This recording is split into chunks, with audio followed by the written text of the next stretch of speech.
Ukraine is the enemy of this country.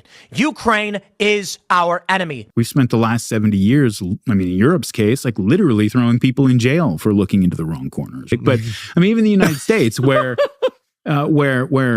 you're not going to go to jail necessarily for doing that. You might have your life ruined and lose your job. You might absolutely go to jail in this country. Nowadays, you might, yeah. Being funded by the Democrats. I will stress this again.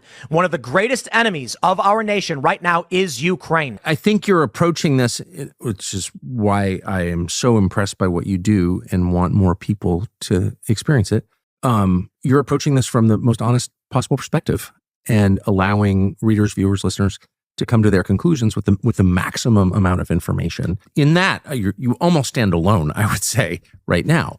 This event is going to be described from a certain perspective. You're going to approach it a certain way. There are just certain things you're not allowed to question. You have to... Literally, it's a crime to ask questions, right. Yes. Ugly way to fight a war. And what was the motive? Well, Churchill's got a long and complicated history. That was the wryest smile I think I've ever seen. Yeah, but then you get into, why was Winston Churchill such a dedicated booster of Zionism from early on in his life, right? What's going on, everybody? Today, we're going to talk about a few stories, a few things I've seen, and I think they all tie together. So I do think history tends to repeat itself, and there's a lot of debates and controversy going on, and I do believe it is all connected. But first story we're going to talk about is there was a huge scandal. The DOJ posted something with accusations of an American media company. They didn't say it by name, but people connected the dots and realized it was Tenet Media, which is a media company that I believe was started by Lauren Chen and her husband. And they paid or worked with in some capacity people like Benny Johnson, Tim Pool, Dave Rubin, and others. And all of the influencers are saying that they had no idea. I'll read the report. I'll tell you what I think about it, and then we'll get into the other stories. But I think it's all pretty interesting. So thanks for being here. Give me a thumbs up for the algorithm, and in the chat, if everything sounds good, Dream Rare Podcast starts now. I appreciate you for joining. And if you didn't join, I don't appreciate you, but you don't even have to get mad at that, because if you're not here, then how could you even hear that I don't appreciate you? But anyway, Dream Rare Podcast starts now. It's the Dream Rare Podcast. Welcome to the show. The way to get the news at the desk or on the road. Let's go. God is great and success in our control. The world is crazy, but we get better from obstacles. Yeah. What's going on, everybody? With jokes like that, I just don't understand why I haven't gotten a Netflix deal yet. But hopefully Netflix is not being paid by Russians, because with my luck, my first big deal would be with a company, and then I'd find out there was some scandal with it. I'd be like, oh no. But jokes aside, terrible jokes aside, I figured we'd start it off with some bad ones, because if you start too hot, it's all downhill. But if you start like that, it's all uphill. It can't be otherwise. Let's see. We got Catherine said blessings. Someone said Al Gore riddle. I don't get what that means, but okay. Levi, Marla, Joe, appreciate you guys. Tina, thanks for inviting me. Well, to be fair, I did not invite you. You just came, but I invited everybody. I guess, the world is my oyster. Whatever. Let's get into the show. I don't got time for bad jokes. I've done enough. So I saw that the DOJ dropped something yesterday, and I was like, holy sharks. I don't want to curse. I'll try to be respectful and responsible this podcast, but probably within 45 minutes, I'll probably drop some sort of curse, but I'm trying to reform.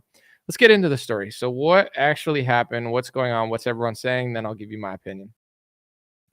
So a state-controlled Russian media outlet provided nearly $10 million to covertly finance and direct videos produced by a Tennessee-based online content company. The Justice Department alleged identified media reports in the U.S. Identified by U.S. media reports, blah, blah, blah. It was Tenet Media. Sorry, messed that part up. A federal indictment unsealed Wednesday, available at this link, charged 2 employees of RT, formerly known as Russia Today, of using fake personas and shell companies to carry out a secret influence campaign in the United States. The duo operated under covert identities at an American company identified in court. CNN and other media outlets say that they've confirmed that the company is Tenet Media, whose affiliated personalities include Benny Johnson and Culture War podcast host Tim Pool. both of whom have millions of followers on YouTube and other platforms. So those are two of the biggest influencers there. So they're taking a brunt of the bad media coverage. According to reports, Konstantin, I'm not good with Russian, sorry, Kalashnikov and Elena Afanesnyamba are charged with conspiracy. That was terrible. Are charged with conspiracy to commit money laundering and violating the Foreign Agents Registration Act, also known as FARA. They are at large, and it's not immediately clear if they had lawyers. So the gist of the story is that RT was Russia Today, which I just want to, I don't know like where to start with this, but I'll just go at it. Before the war broke out, RT was a company that operated fine in America. They had American employees. Like Al Jazeera is funded by Qatar, and they have American employees. So after the war broke out, things got a little bit more dicey with anybody that was affiliated with that company. The U.S. has done sanctions. If you're a boxer like Bivol is one, and Better Beef, but I know Bivol is from Russia, but they have to say he's from like Canada or California in order for him to fight. Like everything is really hard to do anything. Like Russians weren't invited at the Olympics. I know they'll probably say it was because they cheated before, but I just I see all these things happening where like I have no affiliations with any of that stuff. Like I've never worked for RT or any of those things, but if anyone did, like it's just getting crazier and crazier. So I guess what these people did, according to reports, is they used fake names and they were not telling the influencers. So, it's an interesting spot I'm in because I don't this is just like a personal, I guess, preference. I can't stand Benny Johnson. I mean, I've never met him in person. I'm sure we'd get along, but as far as like his whole shtick, I can't stand it. He's like cat turd to me. Tim Pool, I just don't like as a person. I think he's a good businessman, but I think he's just a terrible person. And out of any company I've ever tried to do a podcast with, theirs was by far the scummiest. I can't stand them. But with all that being said, I do believe that they are innocent. I don't think that they're working for Russia. We'll let the facts come out, but I think that they probably had no idea. They get a lot of media business offers. And I don't think they know who's funding the company, especially if those funders, like the DOJ, if they knew that Benny Johnson and Tim Pool knew about it, they would say it. The fact that even they're saying that everybody was oblivious means that the people were lying to them. So I think they're innocent. And even, we all have our disagreements and preferences, but I'm always try to be an honorable person. And Benny, Tim, and Dave Rubin and everybody there, I'm sure that they're completely innocent, and I hope that their lives are not ruined and nothing crazy happens. One more thing I want to add before I want to get into it. I just saw this. The indictment shows that some of the influencers were paid handsomely for their work. One identified influencer's contract included a $400,000 monthly fee, a $100,000 signing bonus, and an additional performance bonus. I'm not going to speculate, but I guess this technically would be the definition of speculate, but who's making $400,000 a month? I'm sorry. Like, they're paying Benny Johnson or Tim Pool or one of these characters $400,000 a month, not a year, a month. It's crazy. Times 12. I mean, that's, was that almost $5 million? Insane. And that's not even their main gig. You understand? Like, this is like a side job for Benny Johnson or Tim Pool. That's crazy. Like I said, I'm not an expert on this topic, and I think we should all wait for more facts to come out. But I've noticed these trends, like I said, over the last 5-6 years.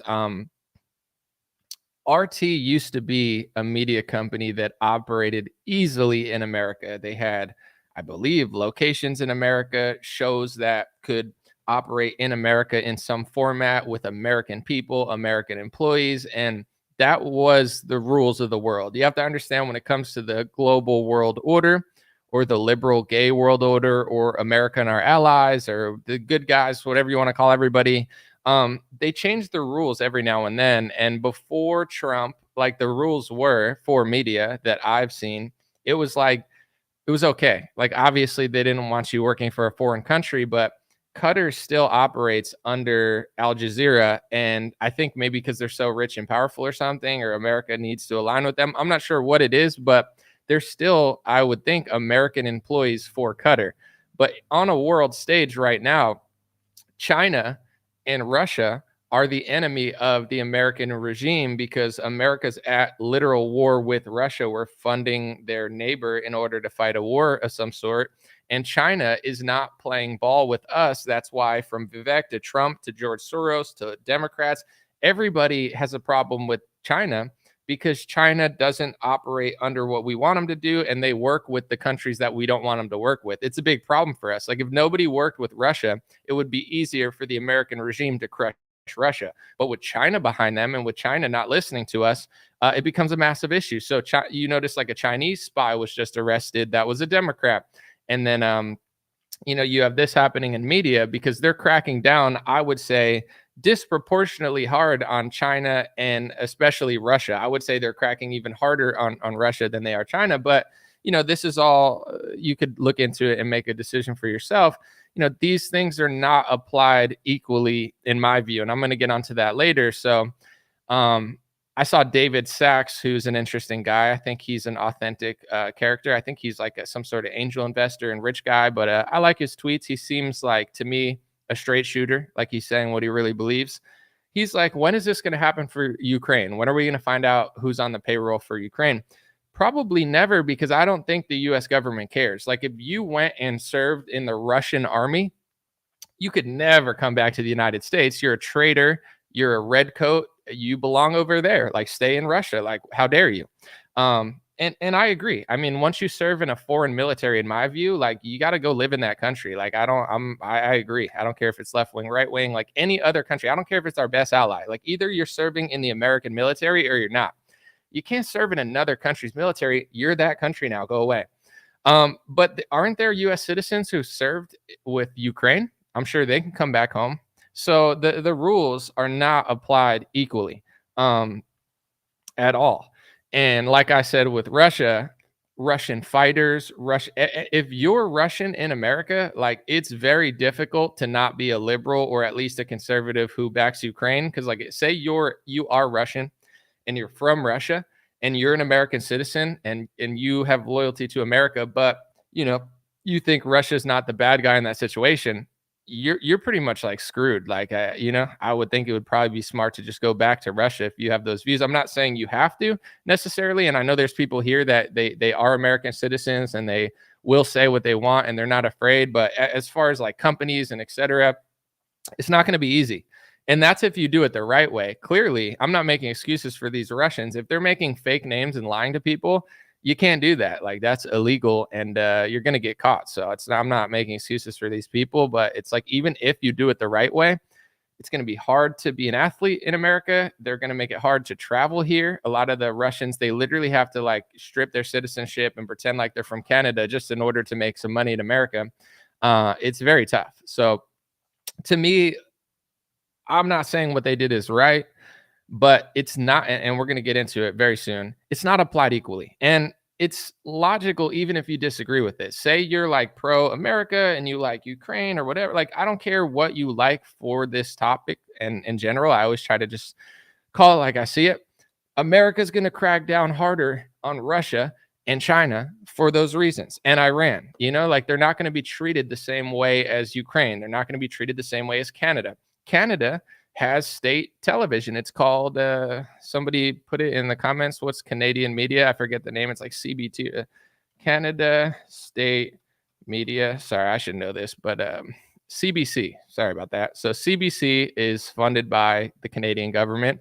Nobody cares. BBC is funded by the UK government. It's literally state television as well. But those are our allies because they listen to us and do what we want in wartime. So that's just the reality of the world. And I think personally, I'm not saying you have to be okay with it, but whenever the Democrats say this is a democracy, it's not. They, as everybody's pointing out now, if you threaten their bureaucracy and what they want, they say you're threatening democracy. Like what democracy probably should mean and what it is, it's like reversed with the Democrats, because it's like, if you think you're going to vote your way out of the Ukraine war, they're going to say you're threatening democracy. If you're going to try to vote your way out of foreign aid, whether it be to Ukraine or Israel, they're going to say you're a threat to democracy. So it's like democracy, there is no democracy. Like, it's all fake. They go as far as they possibly can to make sure that there's a lot of topics that you can't vote your way out of. You could vote for Trump, but you're not going to change this banking policy, but you're not going to change this foreign war. And if Trump even thinks he's going to change the foreign war, or Tulsi Gabbard thinks she is, we're going to show them. So that's the reality of America. Like, democracy is dead, or it was never real in the first place. The republic is, there's still elements of it, but it's falling apart. And I'm not dooming and glooming. I'm just being real. It's like they go as far as they can to make sure that you agree with them. And if you don't agree with them, they do it in a more passive aggressive, sneaky way than, say, like a Saudi Arabia would probably do to their people. They're more straightforward, or a Russia, authoritarians in that category, or even Ukraine. It's more passive aggressive in America because they have to pretend like they're giving you an out when there's not. So with all this being said, I'm going to wrap up the first part, and then I want to get into just kind of proof that this is not done equally. You can't work for any foreign country. Well, actually, there is a foreign country you can't work with, but we'll get to that in a second, even though you're not supposed to really say it, but I'm going to say it. Oh my gosh, sorry. Anyway, you can't be Russian and working for RT and like lying about your name and like giving that's not going to work. They're going to catch you. So I don't personally believe that Tim Pool, although I think he is a disgusting dumpster gremlin who can't seem to take his beanie off his head. I can't stand Tim Pool. I think he's innocent. I think he's a good businessman. I think he's annoying. He yells too much and he's a weirdo. But at the same time, God bless the guy. I don't think he had anything to do with this, but he could probably cry tears into the millions of dollars or hundreds of thousands of dollars he probably got from this company. So I'm sure, he could buy some expensive pillows to cry on for this little scandal that I'm sure he'll be fine with because, I don't think he did anything. Benny Johnson, same thing. I don't think he did anything. All the other people at Tenet, I don't know about the owners. That's a different story. I would still think they probably got lied to, but yeah, I mean, it's an interesting situation right before election. I just don't think it's applied equally to every country, but at the same time, that's what it is. They're trying so hard to push their foreign and domestic policy that they want to make it look like everybody who doesn't agree with them is working for a foreign country or horrific. And before I move on to the next story, I do want to point out something that kind of goes hand in hand that I'm going to show you in a second, that now it's creating and fueling a different type of civil war within, not like a literal civil war, like Tim Pool yelling on his podcast with his beanie, jumping up and down, civil war, boink, boink, boink. It's like, whoa, calm down, buddy. But, like a little internal battle within Republicans, because there has been a split between the conservative movement. And there's nuance to this. It's not just black and white.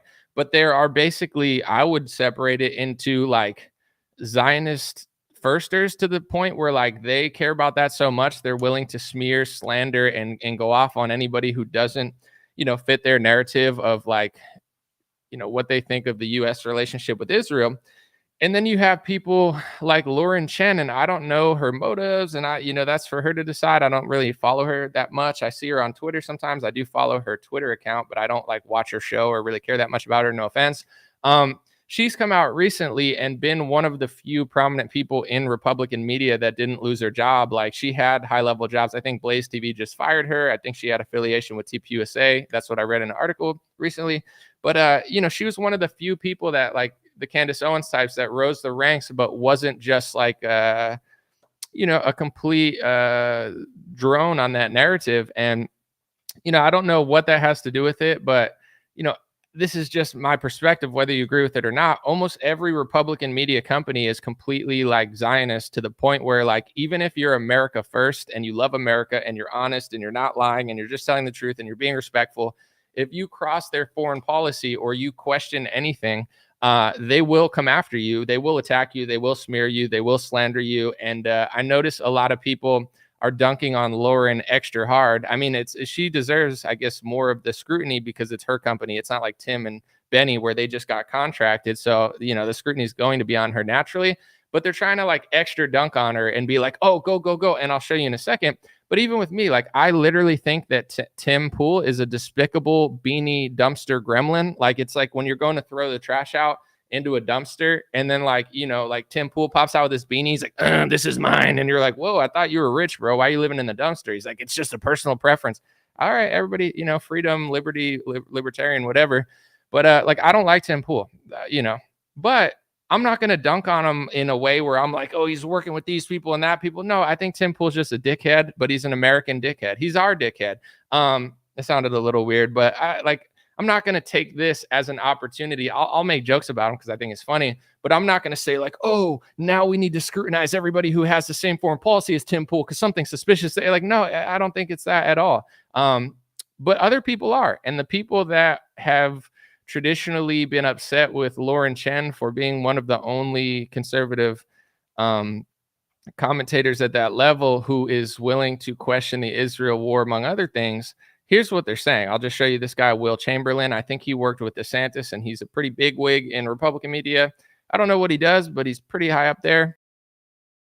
He tweeted this. He said, at this point, every right-wing anti-Semite should be presumed to be on someone's payroll. It's not an authentic movement. So you see that a lot of the people in conservative media that are in the same mind frame of Will Chamberlain, they're trying to go further and say, listen, it's not like let's try to get rid of everybody who's an anti-Semite in conservative media. And this is important because what you think anti-Semite is and what they mean it is are two different things. And I'm not saying they as in he agrees with everybody, but you know, it's like racism. What does racism mean to you? What does racism mean to BLM? BLM says Trump is a racist or whatever, and then Trump will say they're a racist. So it's like, it doesn't matter what your opinion of a broad word is. What matters to me that I've talked about for 5 years now is the definition that's being passed around the entire world. Like literally the same definition of anti-Semitism is being passed in Brazil. It's being passed in Europe. It's a crime in 19 countries. 19 countries around the world. It's a crime. Candace Owens is on the precipice of being banned from Australia. Permanently banned from a country because they say that she is a denier of a historical event that I don't even want to say out loud because I don't know if I could even talk. Like the word alone, it's like you just want to stay away from it because you know that you'll get kicked out of 19 countries, and you know it's like you'll get your life destroyed in America for even like you got to just be like, yes, everything you said is true, everything you said is right. I don't even want to talk about it. You know, I don't even want to say the word, let alone talk about it, because I see what's going on in the sense of like, even if you agree with the official narrative, like if they take one thing out of context, they'll try to ruin your whole life, your life for the rest of your life. So it's like they're using this as an opportunity to basically like go further and further. And it's like, it's one of those things, almost every right-wing media company, like every single one has Zionism as like a top 1 or 2 priority. And it's like, we need to get rid of all of them. It's like, what do you mean by that? And I'll read another tweet so we can kind of get into the specifics of it. Let's look. So he said, real talk, Lauren Chen was normal, and then she started taking Russian money in 2021, and then she started complaining about AIPAC and dual loyalty and Jewish donors. And then Brianna Morello responded. She said, well, you're supposed to be a lawyer. This is an indictment, not a conviction. So he's trying to basically put it out there where he's like, we need to get rid of everybody who disagrees with my foreign and domestic policy when it comes to this stuff. And he goes, you know, after she started taking money, now she's talking about Jewish donors and AIPAC. So this is the issue that I have with right-wing Zionism. It's not the fact that they think they like Israel or want to defend it. I don't care about that. That's fine.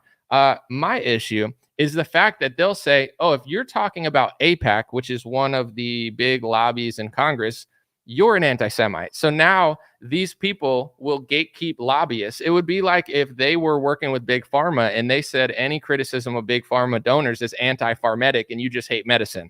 That's what they do with Jewish and Israel. They do it terribly. They're almost as bad or worse than liberals. Like everything about it, you can't say anything about it. So I just, you know, I've been talking to Grok, not that much, but in general, I'll just show you real quick that Grok is like Elon Musk's AI. I don't use it that much, but now I just started thinking like, I'm like, instead of searching all this stuff, why don't I just search it in here and it'll probably be a little bit faster. So I did 2 searches, right? If I've actually had articles written about me calling me anti-Semitic by, you know, people like that guy. And now I'm not going to say exactly the same, but like in that mindset, where they say it's anti-Semitism to talk about Jewish donors. It's anti-Semitism to talk about Israel. And the reason I'm talking about this is because they're using this, the Russian influence of American media, by people who didn't disclose to, Tim Pool and all these people, Dave Rubin, that they were working with Russia. Now it's like, okay, we need to use this word and get rid of everybody who,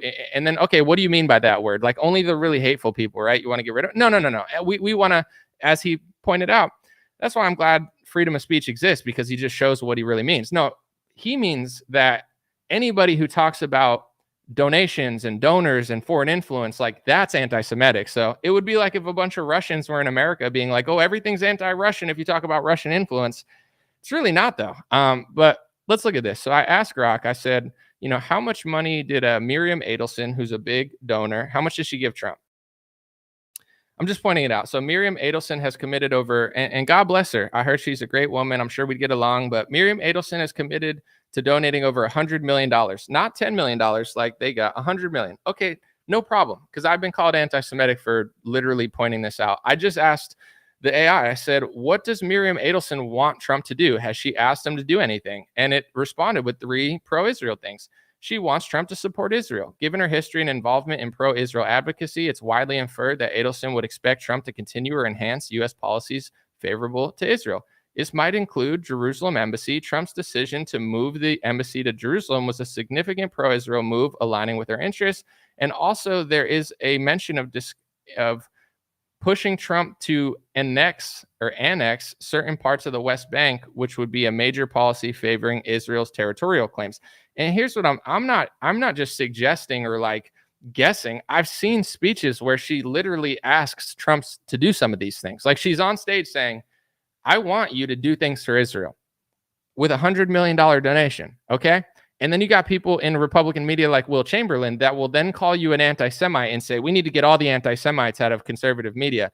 So now the truth is anti-Semitic if you say it in that text. Not always. I'm not saying every anti-Semite is honest. I'm just saying in general, like if you read the anti-Semitism laws that are being passed all over the world, a lot of them are, you can't say, I'll just name a few that they would consider anti-Semitic. And what you have to understand is not all, but most Zionist and Republican media, they agree with this definition and they use it and weaponize it against anybody who talks about these categories. So it's like they're working hand in hand with the quote unquote liberal groups that are pushing for censorship in America, just on a side that people don't understand. And I'll get to the biblical part about it because I see people posting it all the time. But in general, it's like, okay, so if you say that a certain group of people dominates the banking industry, which, by the way, if you look into the history of it and just do your research, it's historically accurate and there's reasons for it that aren't necessarily nefarious. This is why I'm going to get into it later. They're mad at the guy that Tucker Carlson interviewed. And even Elon Musk, who said it was interesting, he deleted his tweet, flip-flopped, and then went the other way on that narrative a day later because he probably gotten a lot of backlash because everybody knows, like, where the power structures lie. Like even Elon Musk can't even say he thought something was interesting without getting in trouble. But in general, when it comes to the history of banking, like even like non-controversial history, you had certain religions that wouldn't do it because in their religious text, they didn't want to do usury loans. And, banking was something that they weren't interested in doing. And at the time, not just the Rothschild family, but there were Jewish people that kind of just got in early on banking and dominated it. And even today, like still do. I would consider it a compliment, like smart, good at math. You know what I'm saying? Doing very well. It doesn't make you a bad person. It's just like, you can't now, if you were to say that even in the like nicest way where you're like, okay, who invented basketball? It's like James Naismith or whoever. It's like, oh, that's hateful. It's like, is it, or is it like literally history? People can combat it without calling me hateful. But from what I know, there's a reason for that. There's a reason that there's a lot of prominent people of that ilk in banking. There's historical reasons, but I guess you can't say that, right? That's one of the speech laws. And we're going to get into where they're passed. I've done a bunch of videos on it. Can't say they control politicians. So now, say 20 years ago, probably still get in trouble, but it's like, okay, this donor gave $100 million in order to get policy for a country. Even if you're pro that country and you're just pointing it out, that's anti-Semitism by definition. It's being passed into law in thousands of places around the world. I'm going to show you in a second. So you can't say that. You can't say this. You can't say that. You can't suggest anybody has dual loyalty, even though people do. You can't do this. You can't talk about, the history of Jesus. It's all in the law of the IHRA speech law. So the politicians pass it. They take money from donors. They pass these speech laws against the U.S. Constitution that makes it a little like Rocky. And it's like, well, it's not really doing it, but like maybe, and then in other countries it is. You go to jail for doing it. And then in America, you have all these Republican Zionists. They sit in media, and then they just point the finger at anybody else and just calling everybody anti-Semite per definition, because literally everything is anti-Semitic under the IHRA laws, which a lot of them agree with. And they'll be like, no, I don't agree with it, but I'm going to call you that all the time. So it's like, how odd that they use this situation to basically make a call to try to control all of media, basically, like get everyone out of our movement. That's not us. Okay. So then you're going to control most of it? Well, no, that's hate speech to say.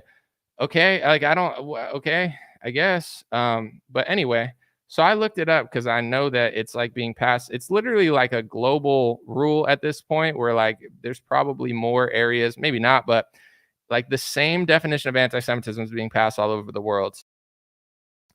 I asked like how many countries, states, cities, etc. is it being passed in? It's been passed in over 40 countries, over 30 US states, cities around the world like Warsaw in Poland, Rio de Janeiro in Brazil, and other entities. The adoption of the definition of anti-Semitism extends beyond just government bodies, includes universities, local municipalities, sports clubs, and international organizations. Reports mention figures like over 1,000 entities by 2023. With this number growing. Are you following me right now?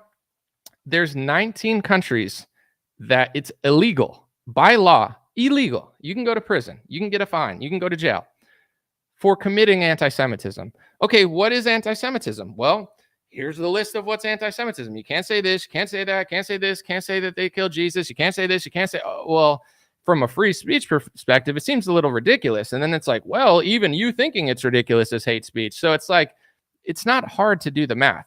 They're being passed all over the world. They're being made illegal. There's dozens of international organizations calling for hyping up the charges against anti-Semitism. And then people in Republican media are also just dunking on everybody using that word like the liberals use racist when they can't explain themselves or even, have a rebuttal. Like they just get so mad at the audacity that you even think that you have the freedom to say that or question that stuff. And this gets me into the final point because I pretty much called it because I already know what's going on. I didn't even watch at first the Tucker Carlson, Daryl Cooper interview because I could already tell like the controversy just by reading the tweets, but I'm not, I was like, I want to listen to the full interview. I talked about it in my last podcast. I'm going to talk about it more briefly here, but I listened to the whole thing and I'm like, okay, every reason that I thought they got mad at him was exactly why they got mad at him. But now I could get into more specifics. So let's start with this because he mentioned it. I played it at the beginning of this clip. He said, in Europe, you get thrown in jail for questioning World War II. And then he said, and in America, you can't get thrown in jail, but they'll ruin your life if you question World War II. And Tucker Carlson jumps in and he goes, no, you might get thrown in jail here too. So they're having a conversation. And like this guy, Daryl Cooper, I don't agree with everything he said. Like I'm not going to say suspicious of historians, but I think it takes a certain ego, and I'm not being rude to the guy, but I think it takes a certain ego to read a bunch of books and be like, I understand history completely. It's like, maybe you understand it better than most, but at the same time, like who's writing these books? Like, what are you believing? I'm a little more hesitant. I lean into the present moment more, but a lot of times you come to the same conclusion because history repeats itself. And that's not against Daryl Cooper. I'm just saying like, I'm not just going to believe everything he says just because he's a guy, but the way he goes about it, where he tries to do thousands and tens of thousands of hours of research and understand all perspectives. Not to say they're right or wrong, but just to say there has to be a perspective that they saw, and there has to be a perspective that they saw. He started with the Jonestown thing where it's like, I think his name was Jim Jones, and everyone was drinking the Kool-Aid and they ended up killing themselves. He did like tens of thousands of hours of research on that topic to understand where all of the cult members were coming from. He doesn't agree with the cult, but that's just what he does. Like in order to, and I've done this, this is why I've come to every conclusion I've came to. And this is why I'm 5 years ahead on certain topics than other conservatives, because I listen to both sides, and then it makes it easier to make a conclusion. If you just close your ears, it's like, of course you believe what you believe. But either when I hear the other side, either my opinions get stronger or they fall apart, and I understand that I didn't know everything. But most people don't do that. So he goes into World War II, and this is the truth. Like, I don't care what side, like, I don't care if you think Winston Churchill was the greatest guy ever and he saved the world, or if you don't like Winston Churchill. Literally, I don't care. Like, why would I care what you think about Winston Churchill? Like that, why people do, but I don't. With that being said, World War II is the most censored topic that I've seen in my lifetime. It could get you thrown in prison in 19 different countries for talking about one event that starts with an H that I don't even want to talk about. I don't even want to say the word. My video will probably get demonetized, and I'll probably be banned from 15 countries for just saying it, unless I just like literally just read whatever. It's like, oh, yeah, whatever you say, 100% for sure. I don't like, I've never seen anything like it. And I'm not saying it's wrong. I'm just being honest. Like, for me, as somebody that does this for a living, if I were to talk about Mao Zedong, I could say I have leeway to be like, I could say like he killed 30 million people, he killed 29 million. Like, nobody really cares about the specific numbers. But with another event, the specific number is not only important, if you even go off 10, you're banned from literal countries. Like, it's that crazy of a topic to talk about. So he started mentioning that, where he's like, this is the hottest topic in the world to talk about. It could get you banned from 19 countries. There's global laws being passed around the world to stop you from questioning the narratives that you were given. And in America, it's being like every couple months, or even more than that, it's being passed into states. Like, this wasn't always a thing in America. Of course, society would come down on you, and like the system would come down on you. But it was Trump, DeSantis, a lot of the Republicans before that, the Nikki Haley's of the world. People don't even know they're doing this because it's like left wing versus right wing, but they've been ushering in these IHRA, Holocaust Remembrance Alliance, international speech laws, which are essentially not a law in the sense that you're going to go to jail for saying it, but it's laying the groundwork for what is hate speech. And look at other countries that it's in. Like, once you lay the groundwork for hate speech, like now, the liberals do the same thing with transgenderism, and the liberals do the same thing with gay. It's like, you could be critical of a heterosexual couple, but if you're critical of a gay something, then you just hate all gays. Or, if you don't want a tranny to play like basketball and dunk on, a college team, you hate all trannies and you hate the gay. Like, it's the same thing. It's the same overreach. But the difference is you can't even say it's going on. But anyway, in this interview, I'm listening to it, and I know right away, I'm like, okay, no wonder why they got in trouble, because they told people that World War II is the hardest thing to talk about. And Tucker Carlson goes, yeah, it could even get you thrown in prison in America. So I was like, oh, this is going to get crazy. And then he starts talking about Winston Churchill. Me personally, I'm not a historian.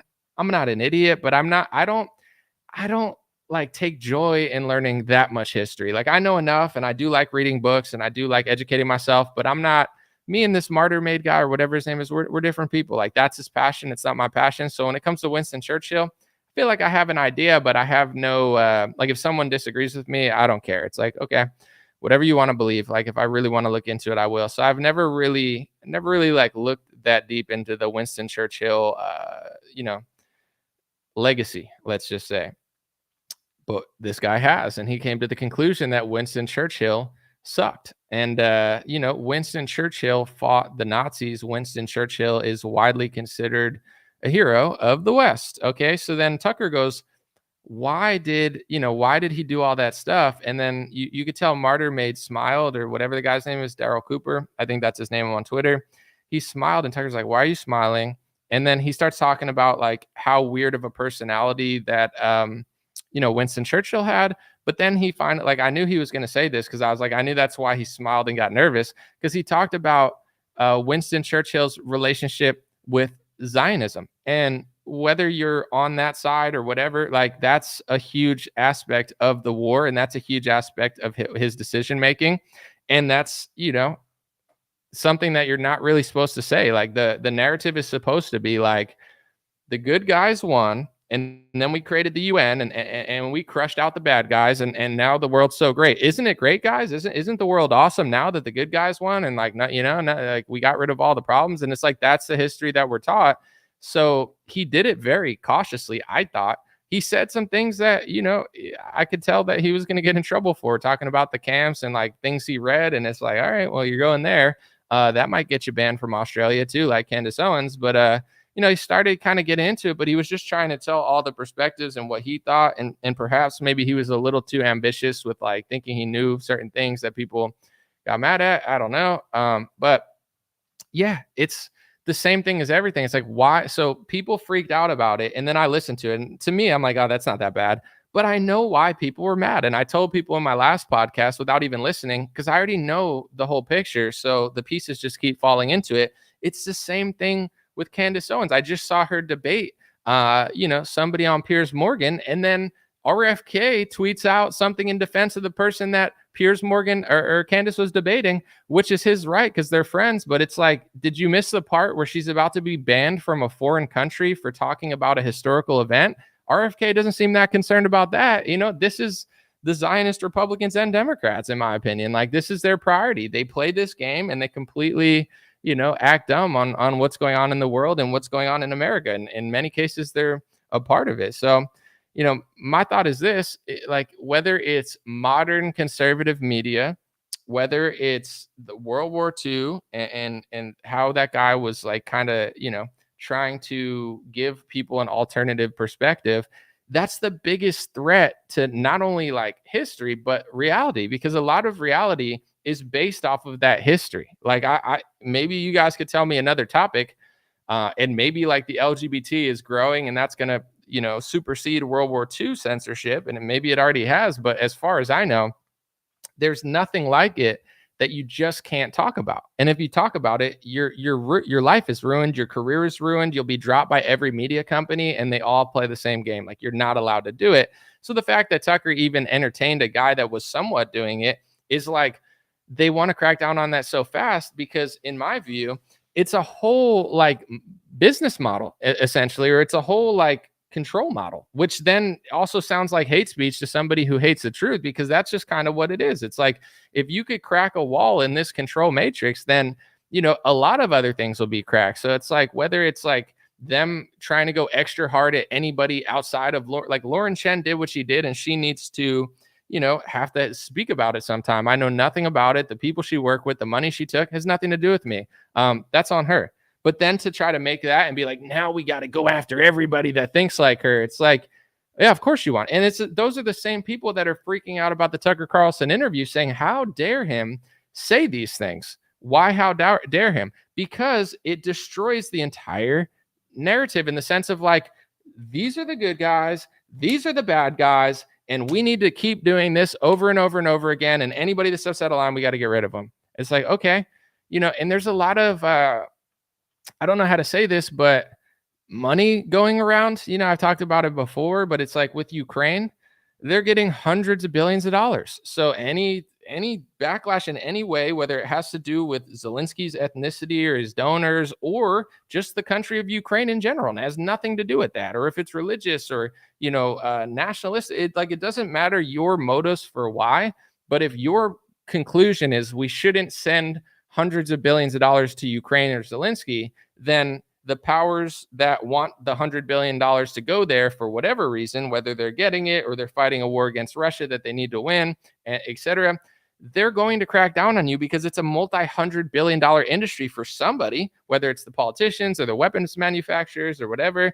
They can't allow that to go. And this is my thought real quick before I move on about like foreign influence in America.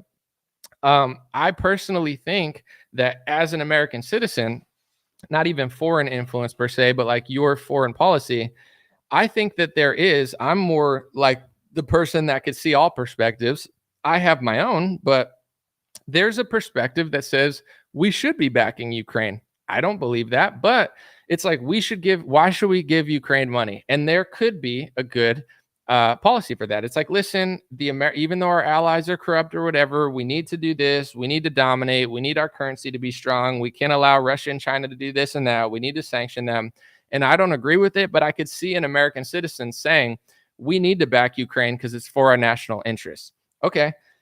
But they don't want you to say the opposite, which is like the perspective that we should lay off of Russia and that they share more of our interests. And in general, it's like, how is crushing them going to help America as a nation at all? Like, and it's the same thing with Israel and Palestine. Like, I think there is a talking point to say we need to back and support Israel because it's good for this and that. And I've heard it a million times. It's the most common one on the right.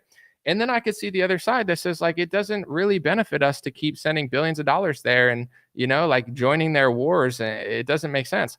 So I could see all angles of it. But if you, as an American citizen, are going to question Israel, our relationship with Israel, the hundreds of billions of dollars that are flowing there over the last 60, 70 years, hundreds of billions easily, if you're going to question that, if you're going to question the hundreds of billions of dollars flowing to Ukraine to go after Russia or to fight Russia or to defend against Russia, and if you question even the China one, it's like maybe you can get away with it a little on the left, but they're cracking down on it too because China is a massive ally of Russia and Iran, and we don't like that for the reasons of Israel and Ukraine and our foreign policy. That's the opposite of it. So, you know, this is just the reality of America. Anybody that questions any of those three things, you know, there's going to be a lot of people that crack down on you and try to shut you up because it's ruining not only their foreign policy, but like I said, a business, hundreds of billions of dollars. And when it comes to World War II,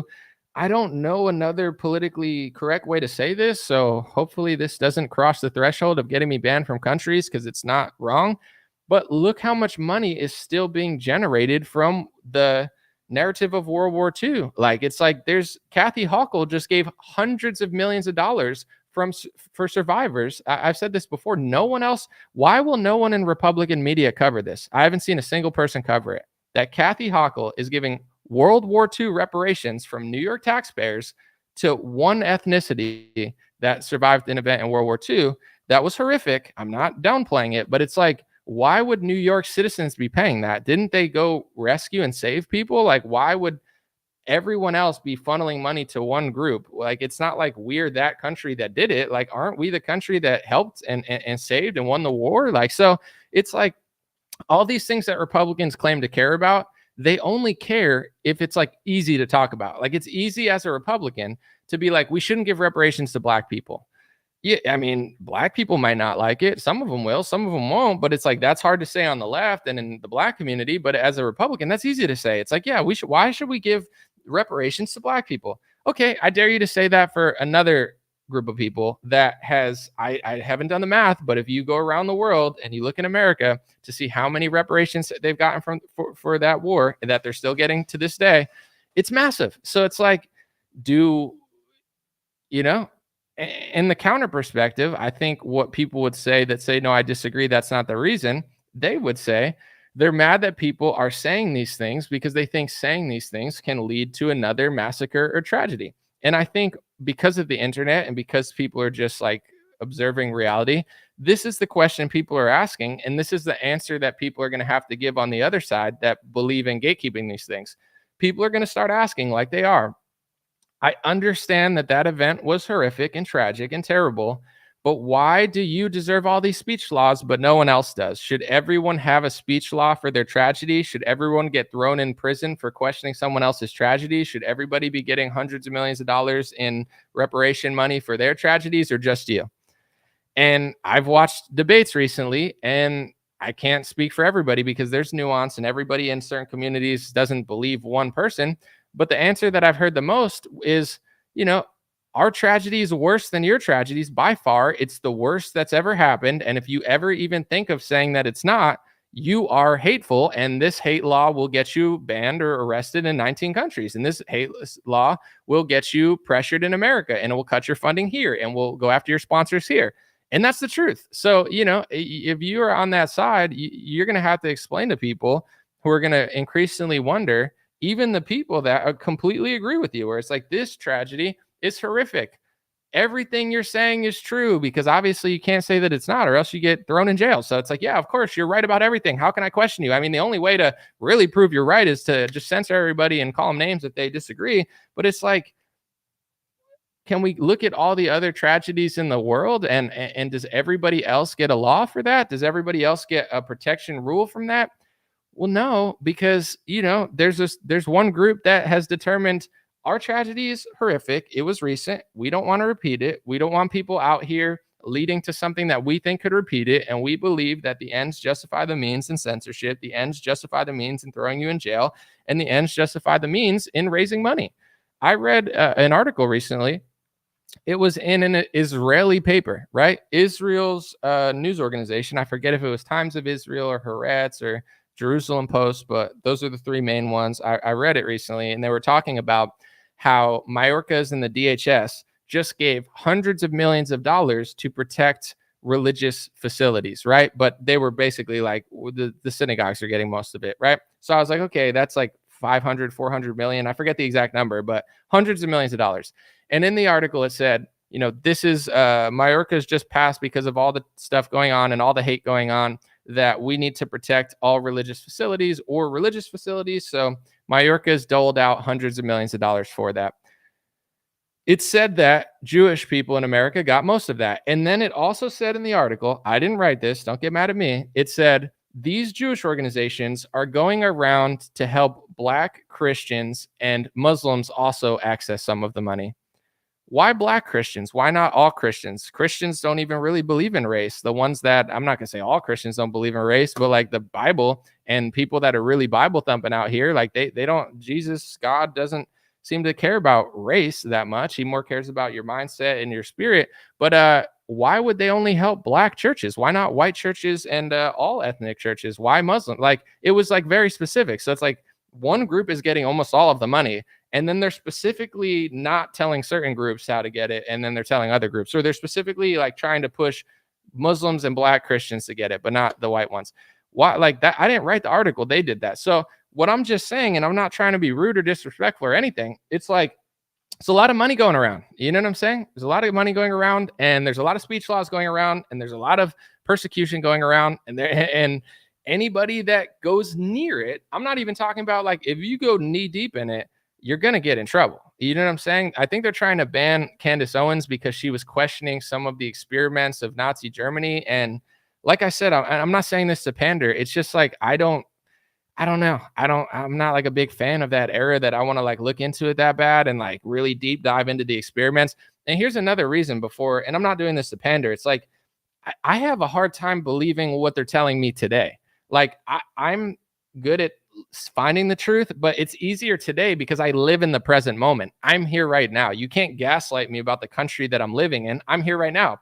But if you go back 50, 60, 70 years, I'm not trying to act so sure about like an experiment, because to be honest, like, how do I, like, I'm just reading a thing, like, what is there, video footage, or someone wrote a book? Like, it's still someone else's perspective on an era that I wasn't around in. So how the hell am I going to sit here and question the official history to like, like an event that I know is going to get me banned from a country when I don't even know if it's right? So I'm just saying, like, she made a statement, and, I'm sure she had evidence or some sort of evidence to present it, or else she wouldn't have presented it. But that, whether she did or not, the Zionist organizations in Australia are working to ban Candace Owens permanently from the country.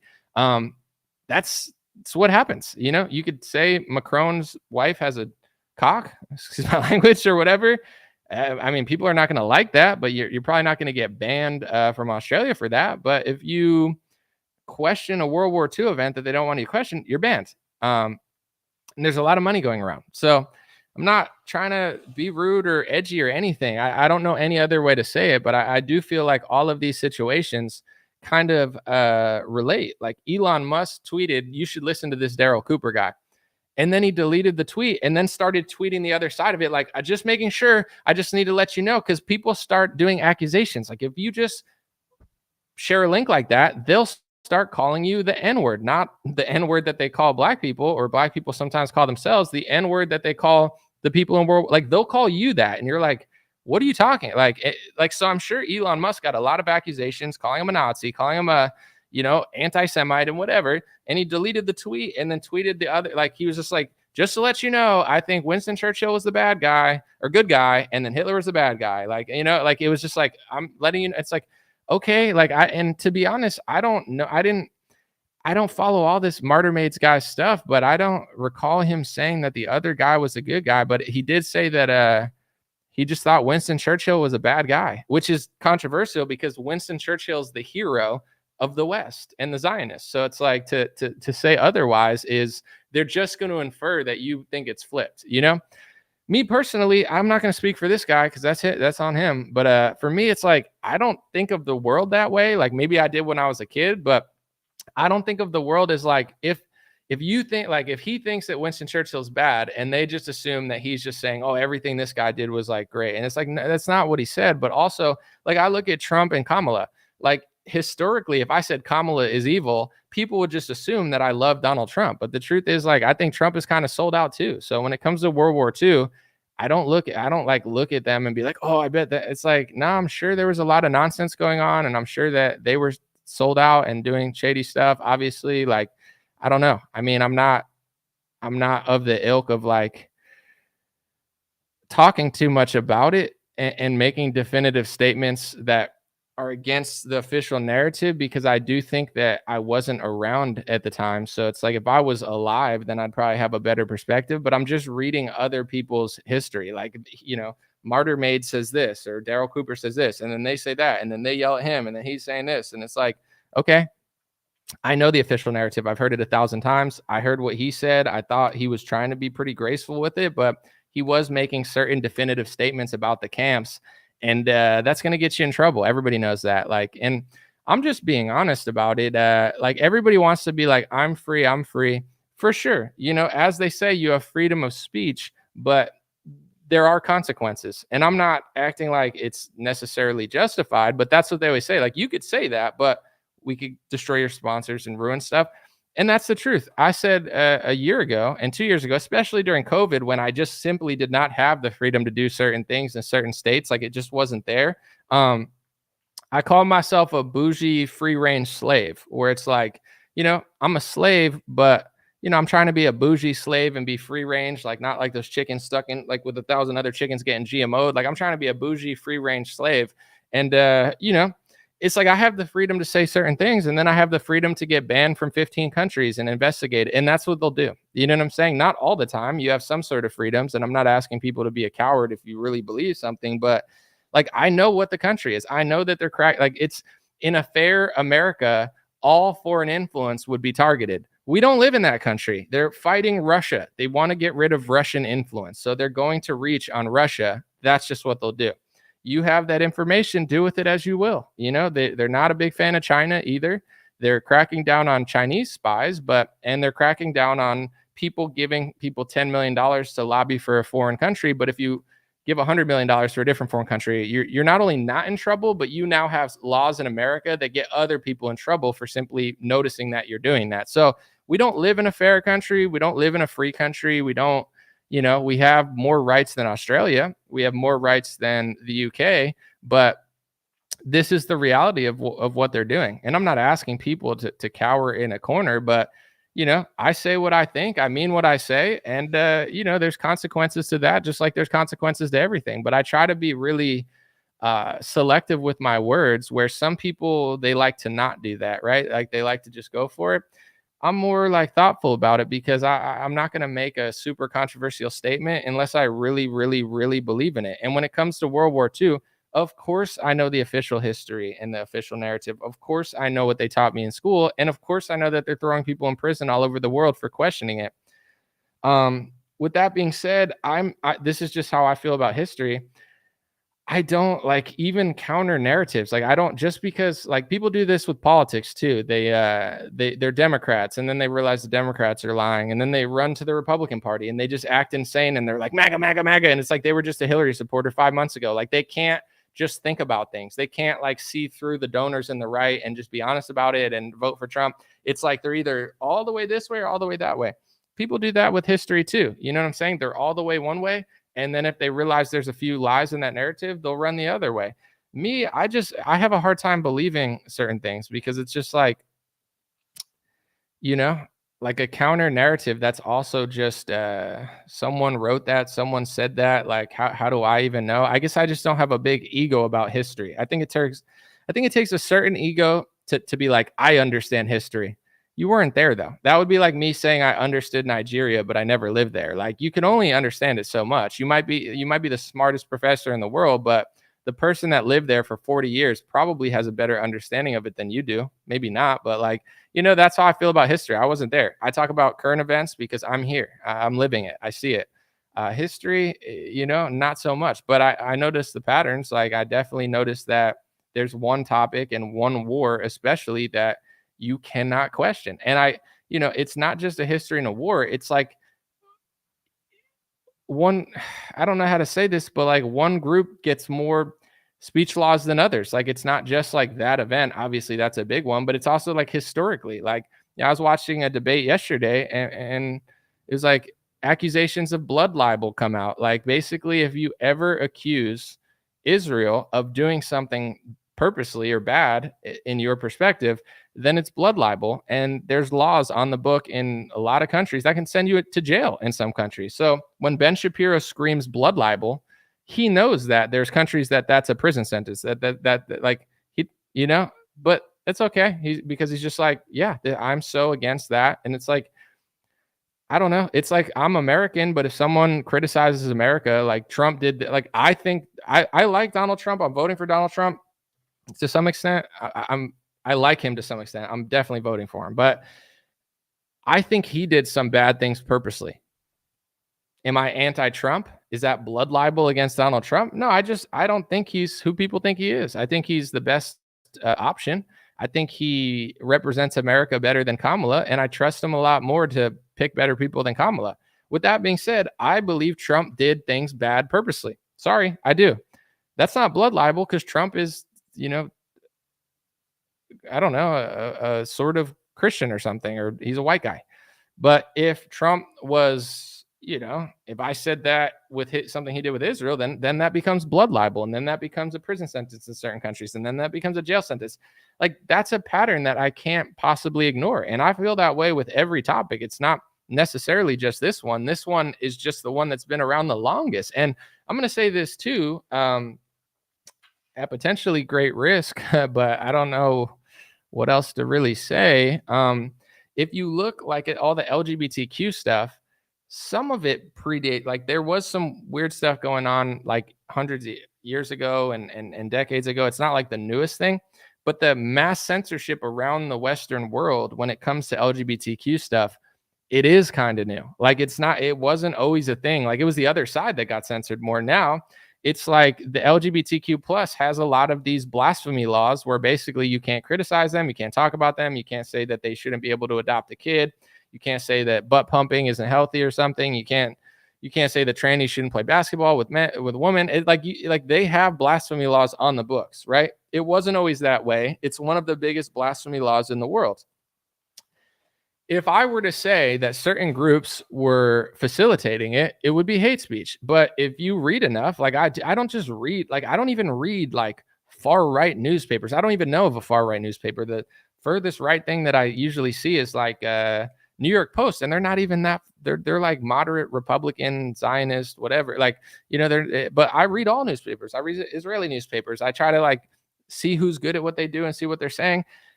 In general, like you could read newspapers where people are bragging and they're being like, yeah, these groups are doing the LGBTQ stuff and this and that. And I'm not saying it's only that. There's other people involved, but Harvey Milk, etc. Like a lot of this stuff is coming from that category. And I don't know any other way to put it. I'm not trying to be hateful or rude, but it's like if you look before these speech laws even existed, who had the speech laws 50 years ago? Like where were all these rules? Like which countries had rules that said you couldn't question history, and what group of people was it for? And now you fast forward 30, 40 years. It's the same way I read that article where they were getting hundreds of millions of dollars to protect their religious facilities. And they specifically said, we're helping the Muslims and we're helping Black Christians get it. There's a lot of that going on. There's a lot of, we're going to help the Black groups do this. We're going to help these groups do this. We're going to help these groups do this. We want the gays to do this. Okay. Then I'll just read the article and I'll be like, okay, well, they're doing that. This group, not everybody, but this group.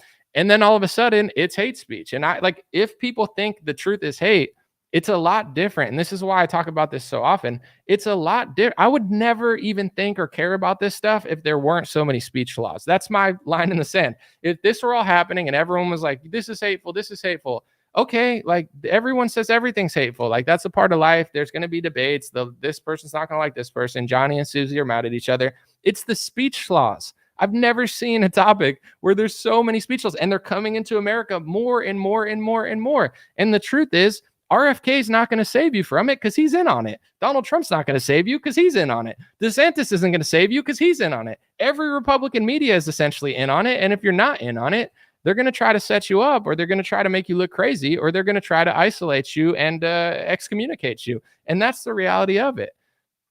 And that's nothing to do with the first story, by the way. I mean, I know that people are saying certain things, but I'm not like, there's people that mess up and do bad stuff on all sides. I'm not like, I don't even know these people. So it's like, it's not relating to that necessarily, but that's just the reality of what we're dealing with. And that's why I care about it so much, because it's like, I'm voting for Trump because the left, people will say things to me like the left is the left not doing that stuff?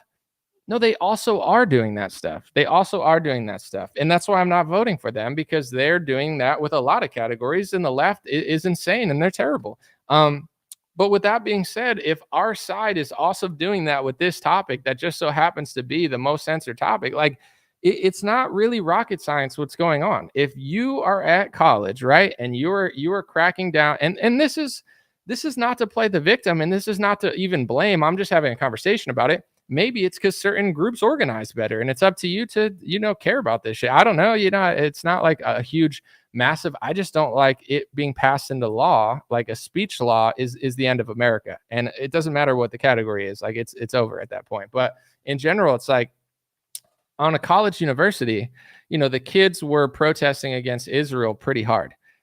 Go look it up. A lot of these Ivy League schools, they got a whole new batch of rules, and they're going to crack down on these liberals. And you know what they're going to tell the liberals? Metaphorically, not directly, but essentially, get back to being liberals. Get back to shitting on men. Get back to, getting mad at your straight dad. Get back to hating Republicans. Get back to talking about white people bad. Talk about this, talk about that. But do not talk about Israel.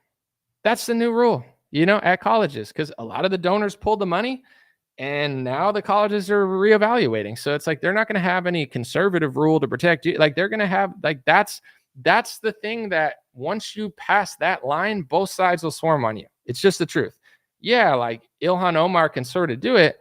Did she even win her election? Maybe she did, but a lot of the other the other people that weren't taking money from AIPAC got beat by people who were taking money from AIPAC. A lot of them, like Jamal Bowman, who, in my opinion, I'm glad Jamal Bowman lost. I mean, I'm not like thrilled about it because I don't really give a shit about the other guy, but Jamal Bowman's an idiot. Like, I don't even care about his foreign policy. Like, he pulled a fire alarm in Congress. Like, what are you, 5 years old? He should have been banned right there. Like, he should have been kicked out. Even if he has policy that I agree or disagree with, it's not about that, bro. If you're such a little, I want to say the B word, but I want to be respectful. If you're such a scumbag that you're going to pull a fire alarm to try to stop a vote, how is that not illegal? Like, you're done, bro. But, he lost because AIPAC funded somebody else who's going to be more pro-Israel to kick him out of the party.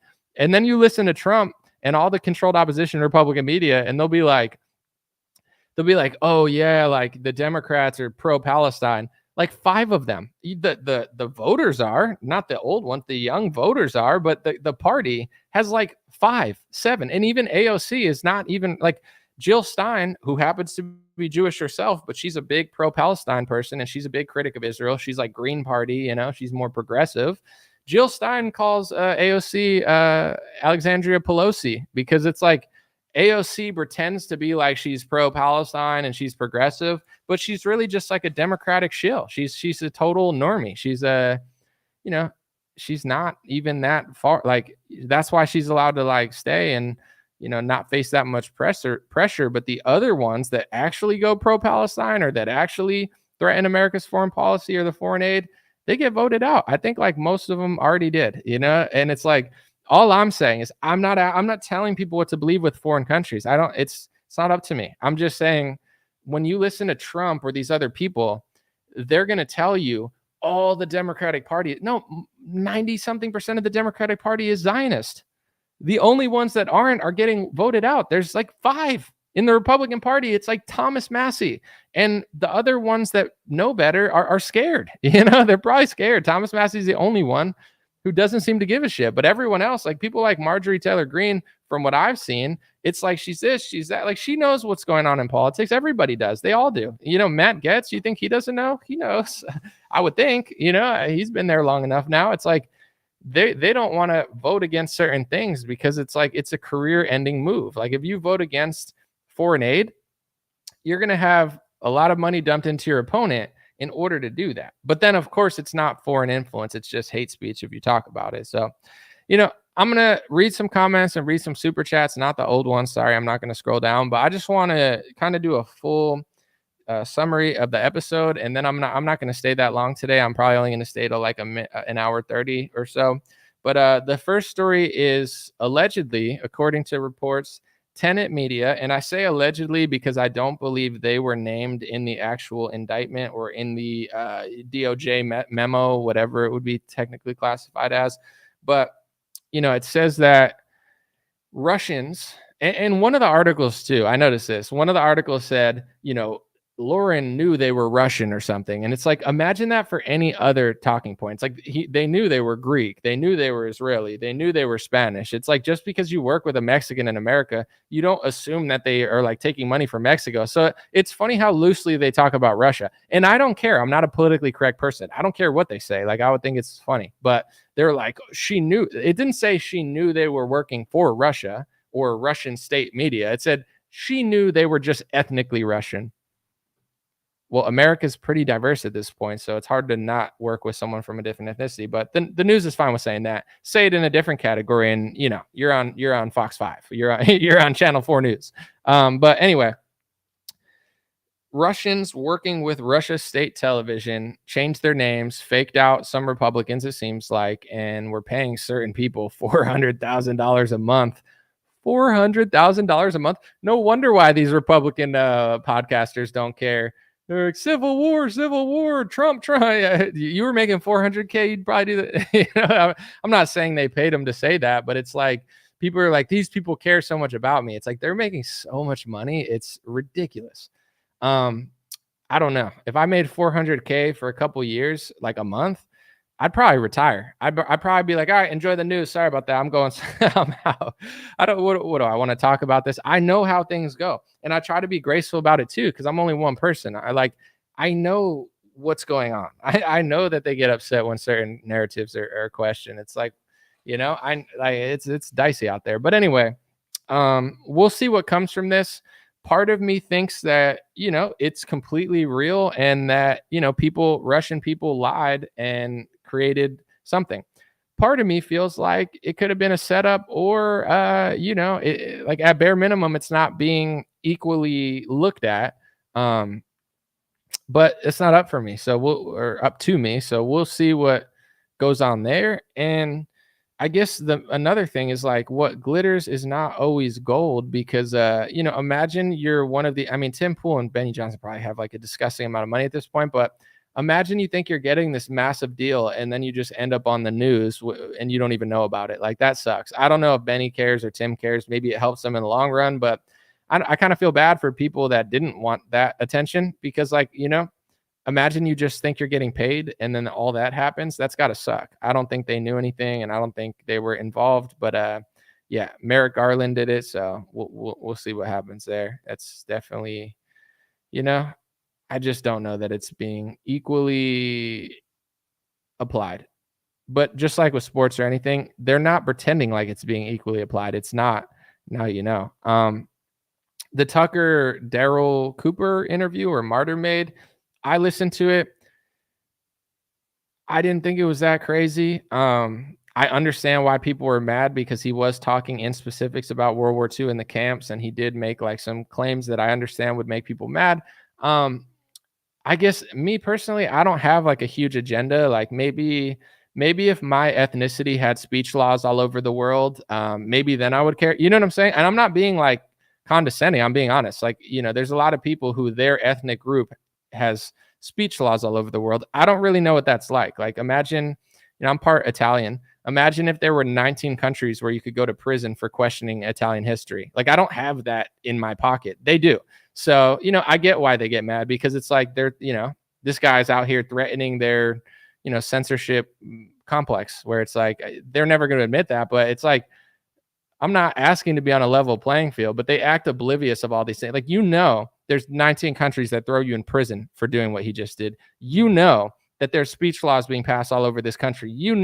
That they're being passed all over the world right now. Yet you say nothing and play into these speech laws and call everybody names and freak out when anybody talks about it. Like, that's Republican Zionists to me. That's who they are. Not all of them, but it's like, they know that this is going on.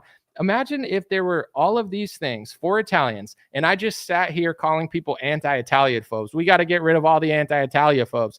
Like, wouldn't you be a little like, really? Like, it's so disingenuous and it's so grimy, but that's what they do. I've been used to it for 5 years. And if you ever, make them mad, they freak out at you and then somehow convince all these Republican boomers that they're awesome, and everybody believes it. So who am I to stop them? But, I listened to the thing.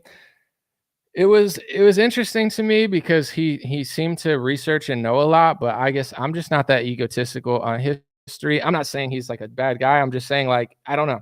This goes like I would never listen to an interview like that and like freak out, but that's what other people do. So I found it interesting. I'm not as connected as Elon Musk, so I don't have to like apologize for saying it's interesting. And I just think it was interesting. I don't think it was like life-changing to me, or like it opened up a new world in my mind. Like, it just was what it was. I've listened to RFK interviews. I've listened to Trump interviews. I've listened to podcasts with Theo Vaughn. Like, I just like listening to things. It's not that deep. I mean, obviously I learned stuff, but yeah, I don't know. Like, are you even allowed to say that you thought the podcast was interesting, or did they now get to call you 15 names and stuff? I'm not really sure how it works, but yeah, Elon definitely backed down off that. I get why people were mad. I get why they were mad. I get why they were upset. And, I think this is going to be a reoccurring thing in America for a long time. And like the people that are like, I don't want to talk about it, or like, well, we just got to get Trump to win. I'm voting for Trump. I'm just saying, like, this topic is not going away. It's going to be a point of contention in the right and the left for years to come. And then thirdly, I was talking about the worldly laws. I want to say this too, and then I'm going to read comments for real. The counter to me would be a lot of things, but one of them would be, why do you care so much? Why do you keep talking about it? Why is it so important to you? Doesn't that mean you're hateful because you're talking about it so much? That means that you just have so much hate. I have no hate for any country, no hate for any group of people. I believe God created everybody for a reason. I'm not out here like I'm not like a self-conscious dweeb where I'm like freaking out at people and stuff on Twitter. I am who I am. With that being said, if you want me to stop talking about it and stop caring about it, stop the laws. They're being passed all over the world. I don't like being banned from 19 countries is insane, and being like, getting scrutinized by like thousands of organizations. It's also crazy. But I live in the United States of America. I mean, I wouldn't want to get banned from a country like Candace Owens or David Icke or something like that. That's not fun. Like, don't you like now you're like confined to certain areas, but at the same time, I care about America the most, and they're being passed all over America. So, the people that would say, oh, you're just harping on that because I talk about all the stuff, but yeah, I'm uniquely concerned with this because I feel like it's one of the most widespread intrusive speech laws that are becoming normalized. And the reason I find it more interesting to talk about than the liberal stuff, I agree with all these Republicans on the liberal stuff. I wouldn't censor any of that stuff. It should be allowed to be spoken about. The gay, like all the leftist stuff that they're doing, it's all nuts. I'm a Republican. I vote Republican. But there's certain topics we're not voting our way out of. That's why I talk about it more, because it's like, I hope we win. But when we do win, RFK, Trump, and DeSantis are going to be pumping these speech laws and then smearing anybody who knows that they're doing it. So that it seems like a little bit of a bigger issue. And it has nothing to do with like, it's the same thing with foreign aid. I talk about Israel and Ukraine more than I talk about any other country. I have zero hate for any people in those countries or any of that.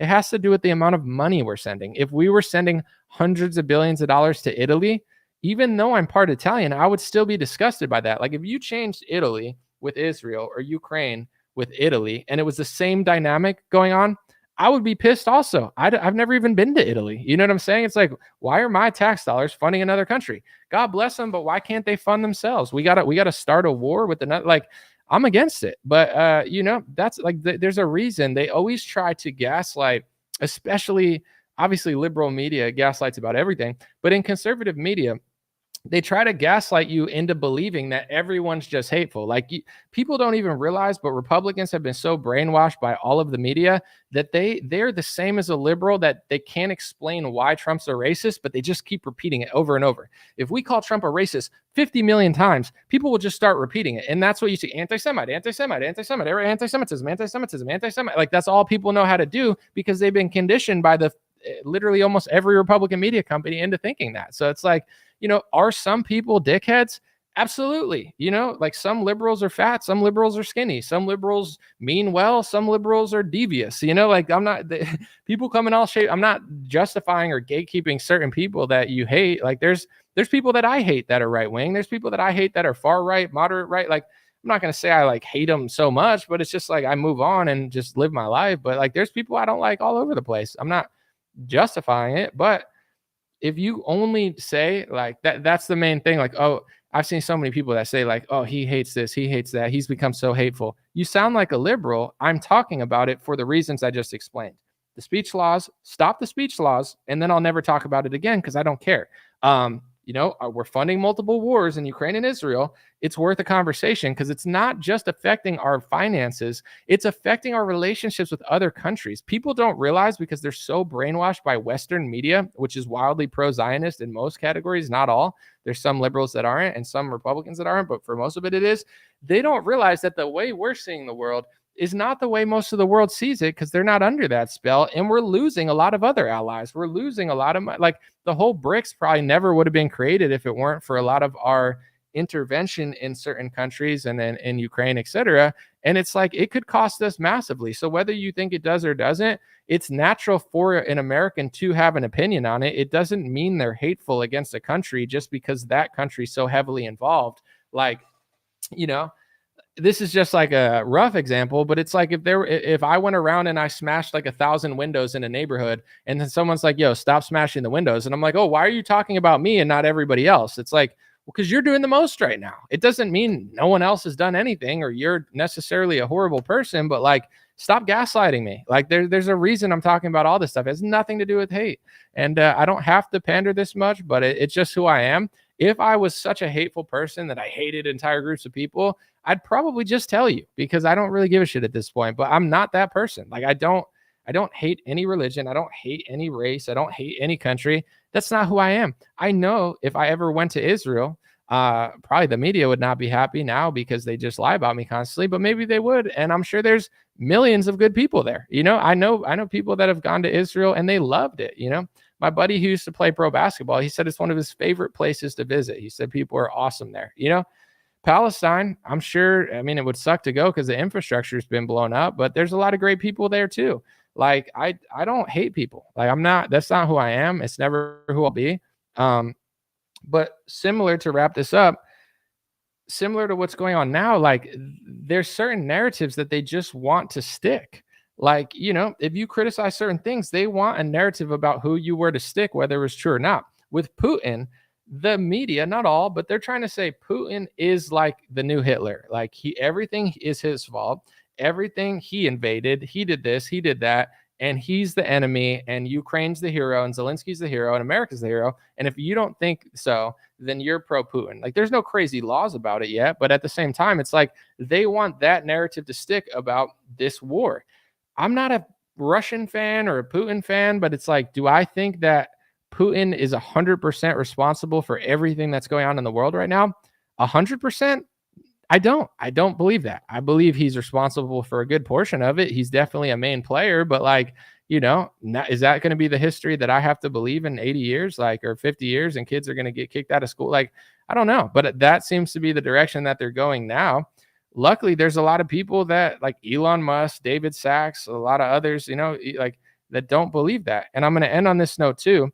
They act like Trump is so pro-Russia. Like Putin said today, he wants Kamala to win. I don't know if that's necessarily true, but Trump, it wasn't that good to Russia. Like Trump put a shitload of sanctions on Russia. Trump really ruined Russia in some ways and funded Ukraine. Like Trump, when it comes to the deep state like they don't like Trump per se, but like he did what the deep state could have wanted and more. Trump just likes to do it like a businessman. He'll crush Syria with a sanction. He'll crush Russia with a sanction.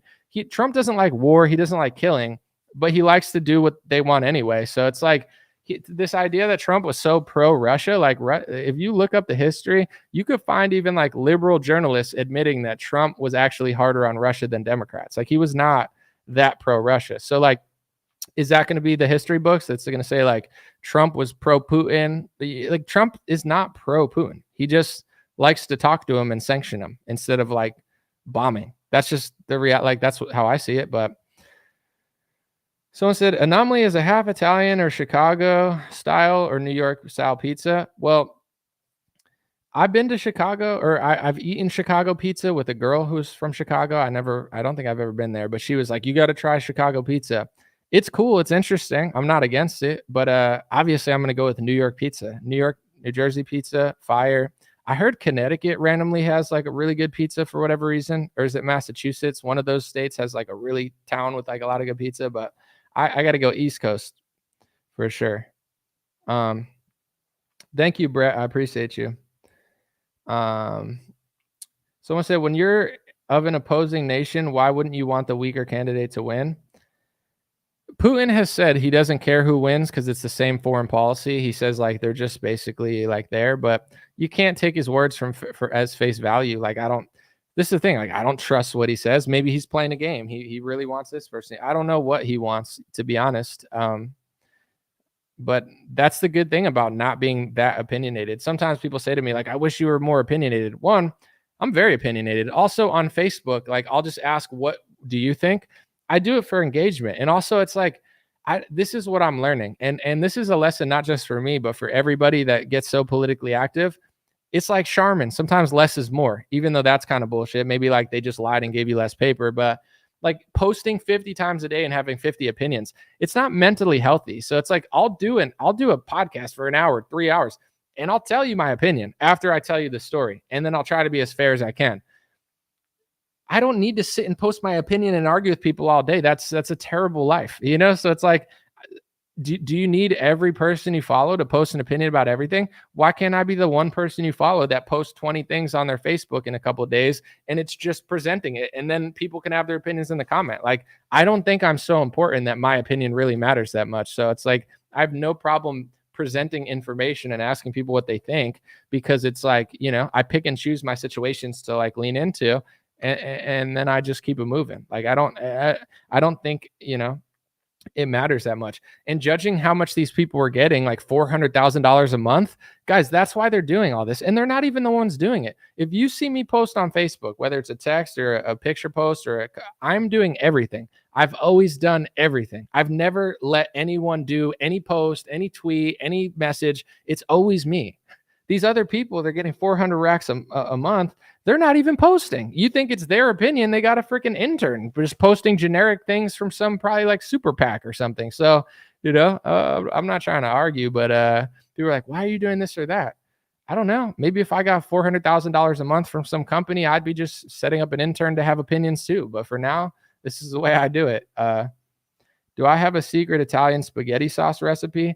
I'm not the best cook. I mean, I like a stir fry. This is not Italian, but my grandfather used to cook Monday gut. He used to do the best. My grandfather had the best chicken Parmesan and chicken cutlets.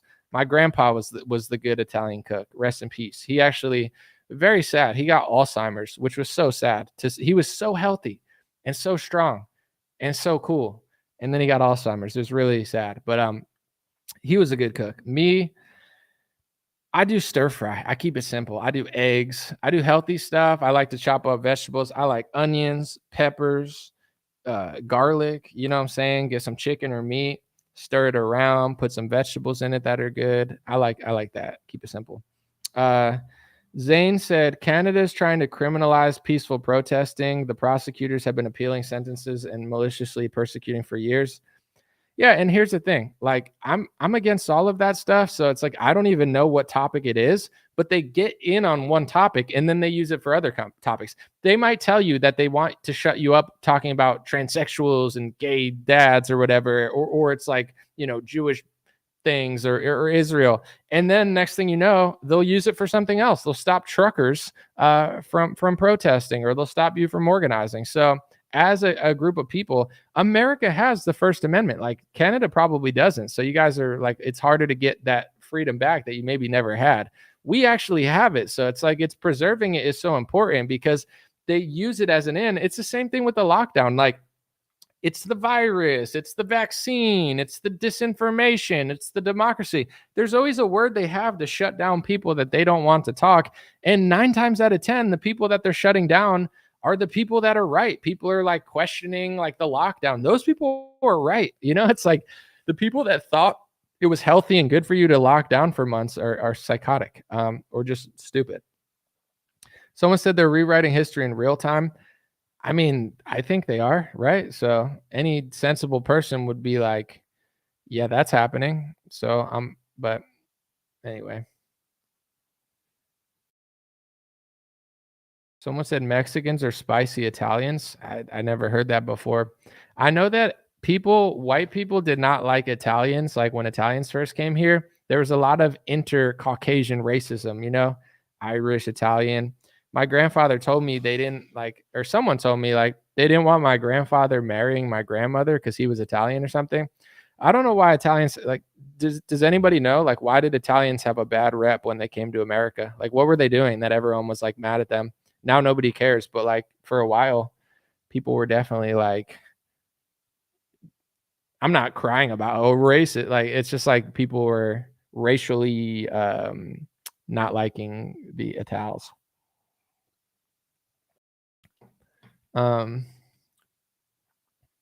Someone said everyone has freedom since they were also born with the dragons. You watching some fantasy movie or something to the side? I don't know about the dragons, but I haven't said this in a while. Have I interviewed Whitney Webb? I have not. I never said this in a while, but like the freedom versus discipline is something that's interesting to me because like certain people, they want liberty, they want freedom. You also want discipline. So it's like, a free person could eat Cheetos 1,000 times a day, but the disciplined person doesn't do that because discipline will beat ultimate freedom sometimes. So it's like, as far as governments, I mean, like, I'm not a full libertarian. I'm pretty libertarian on a lot of topics, but, they have, in my opinion, they should be policing basic like biblical truths, like thou shalt not steal, thou shalt not kill.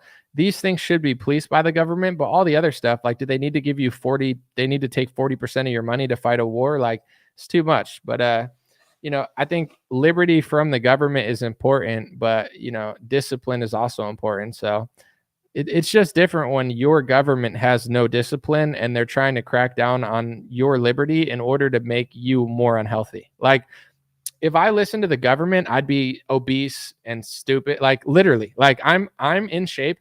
And this is where like on a personal level, like I don't care. Like I don't care what people think. I'm living proof of what I'm doing, where it's like, if I did everything they told me to do with my health or this is good. Use canola oil 50 times a day, eat this, eat that. I'd probably be like 290 pounds. So it's like, you could believe all that stuff, but at the end of the day, like if it's right, then you should see it. And if it's wrong, like, we got a health person in our government who's obese and transgendered in their later years, the Levine character. Like, what health knowledge does this person have that they're not applying to themselves? Like, I'm not trying to be rude, but I'm trying to like figure it out. Like, it would be like if I was like the director of like an Arnold Schwarzenegger strong camp. Like, I'm not strong enough. I don't take steroids. Like, I'm not that guy. Like, I'm strong. I'm like casually athletic and strong, but I'm not like, I don't look like Ronnie Coleman in this prime, like juiced out of my mind with freaking like muscles coming out of my face. Like, imagine if I was the director of like a muscle camp. Like, it's just like, you're not like, why you? I'm like, I don't know. Like, that's like somebody that's obese being a health director. It's like, why you? Why not someone that's healthy? It's like basic common sense. But that just shows how bad our government is. But they think they're so good. They're like, we know better than you. Okay, then prove it. Apply it to yourself. Someone said the Italians were always feuding and in gangs. Makes sense why people were mad then, maybe. Someone said, anomaly, you're looking fresh. Fact check, true. Thank you for being so honest, Myra. No, I'm just kidding. Thank you. Appreciate it. Lonnie said, my wife said he pulled you over the other day, 90 into 70. Lonnie, that's really funny. If anybody followed the other one, I got pulled over by like a drag queen. But, you know, let's move on. It was a bizarre ticket. I wasn't even going that fast, but I don't know. I plead the fifth or something like that. I want to say this real quick too. I mean, I don't know if I've said it before or at some point, but I don't think I've ever said it this way, so I'm gonna just do it. I posted something on Facebook. It was like a Glenn Greenwald post, and it was basically about, and I know like my Facebook audience is going to be the least receptive to this, but I posted it anyway. It was saying that so many countries in Asia that used to be like pro-America and working with us, they're now siding with China over our involvement in Israel and Palestine. Like our involvement in Israel and Palestine is wildly, wildly unpopular on a world scale. I'm not saying you have to not do it. Like if you think it's righteous, then, you know, who cares what other people think? But like I just posted that article, you know, and I wanted to see what people said. And one guy said, anomaly, you know, there's biblical reasons for doing this. And he said, I'm a Judeo-Christian, you know, like Judeo-Christian values, I'm a Judeo-Christian or whatever, you know, and there's a reason.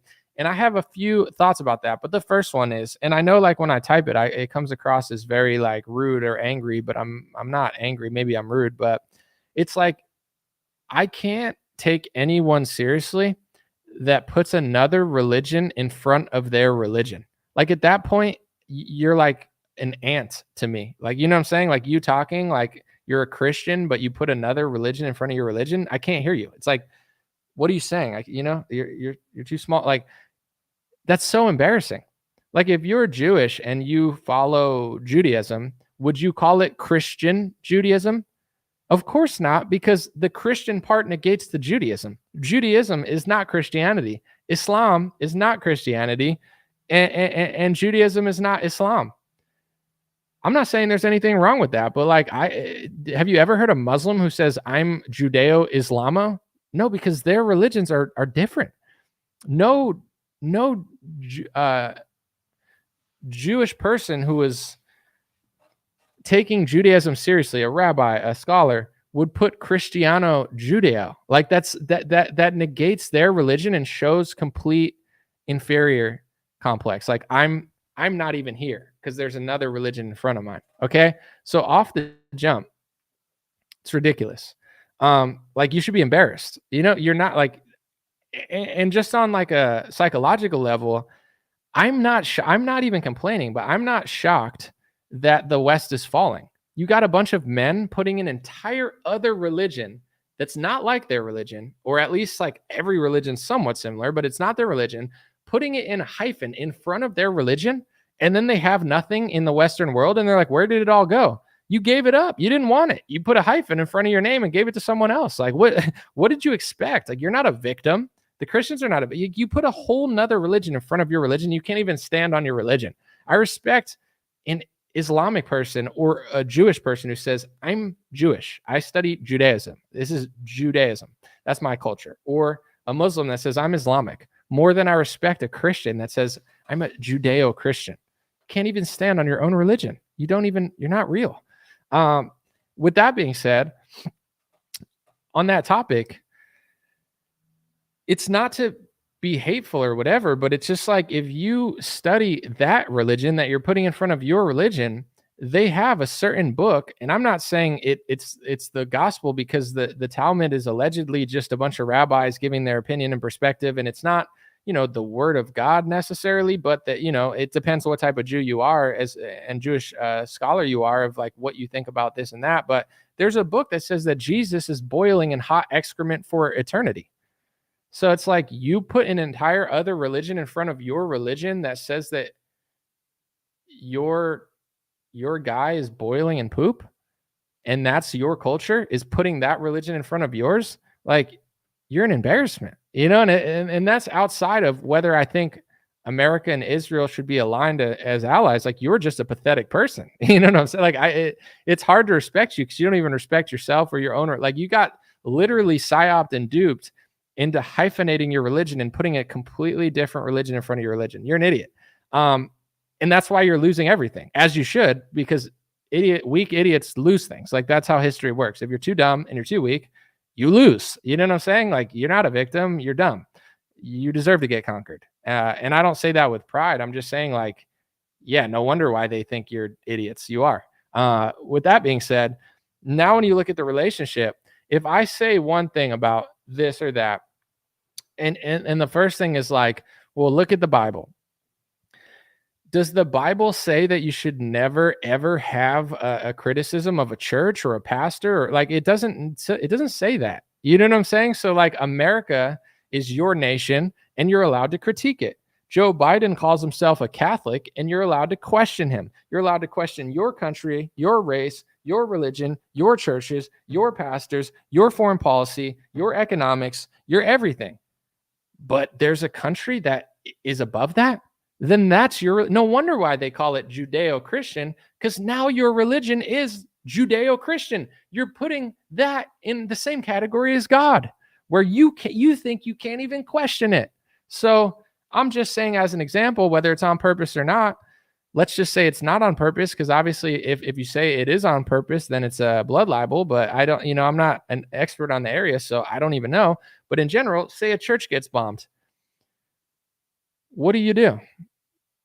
Do you say, I believe God tells me not to even think about this at all or determine our relationship with them in some way because the Bible says that I have to be a little good boy? Like, it doesn't say that. It doesn't say that, like, it at all. So it's just like, it's just weird where it's like, I'm not even asking for no relationship with a country, but it's like the current, and I'm not blaming the other country. I'm blaming my country. And like the other country is smart. Maybe they're right. They think they're smarter than you, and maybe they're not wrong. Maybe they are smarter than you. Maybe their IQs are higher and maybe you're dumb. I'm not trying to be rude, but it's like, I'm trying to figure this stuff out where it's like, they're doing what's best for their country. Somehow you've got tricked into not even knowing your religion could stand on its own and not have a hyphen with another religion in front of it. And then you got duped into thinking that your religious text says that you can't have any sort of like conflicting opinion with a foreign country or else Jesus hates you, which it doesn't say. And that's what you think. And then you freak out when anybody else does because all of your media, is like totally has been telling you that for like 80 years, even though before that, for thousands of years, the greatest Christian leaders and saviors that you followed in your religion, you don't even know that they never thought that way. Like, you can read religious texts from the people that you learn about in church as like the greatest Christians of all time, and they didn't think like you. Literally no one ever thought like you. Not Martin Luther, not any of these people, never. But you just all of a sudden thought that way politically 50, 60, 70, 80 years ago, and now it's the word of God, even though no great Christian in the past like ever even thought of that at all, because there was no modern state with the name on the land. Okay. I mean, I understand there's nuance to it, but it's like, it doesn't, even if it's your ally, your friend, etc. Like, if you think it's above you having any sort of opinion about it, then that is your God. That is your country. That's your religion, which it makes sense to create a new religion with a hyphen with another religion in front of it, because that's what it is. So it's like, they're doing what's best for their people, their ethnic group, their country, and their religion.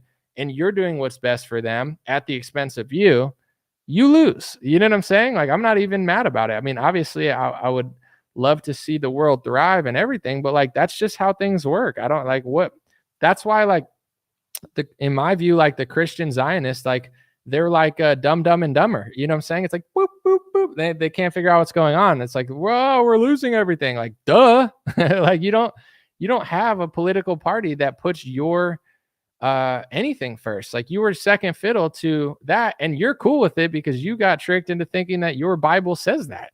I'm not asking you to hate a country or not align yourself with it or whatever, but like, literally, if you want to see valid analysis of Israel that's critical, you could read any Israeli paper and get more valid, I wouldn't even say criticism, but analysis of Israel and its flaws than you'll ever hear from Christian Zionists. They're literally like brainwashed into being fanatical about a country that even the own country will write op-eds about and like make more sense. So it's like, I'd rather read Israeli paper to get the both sides of the Israel situation.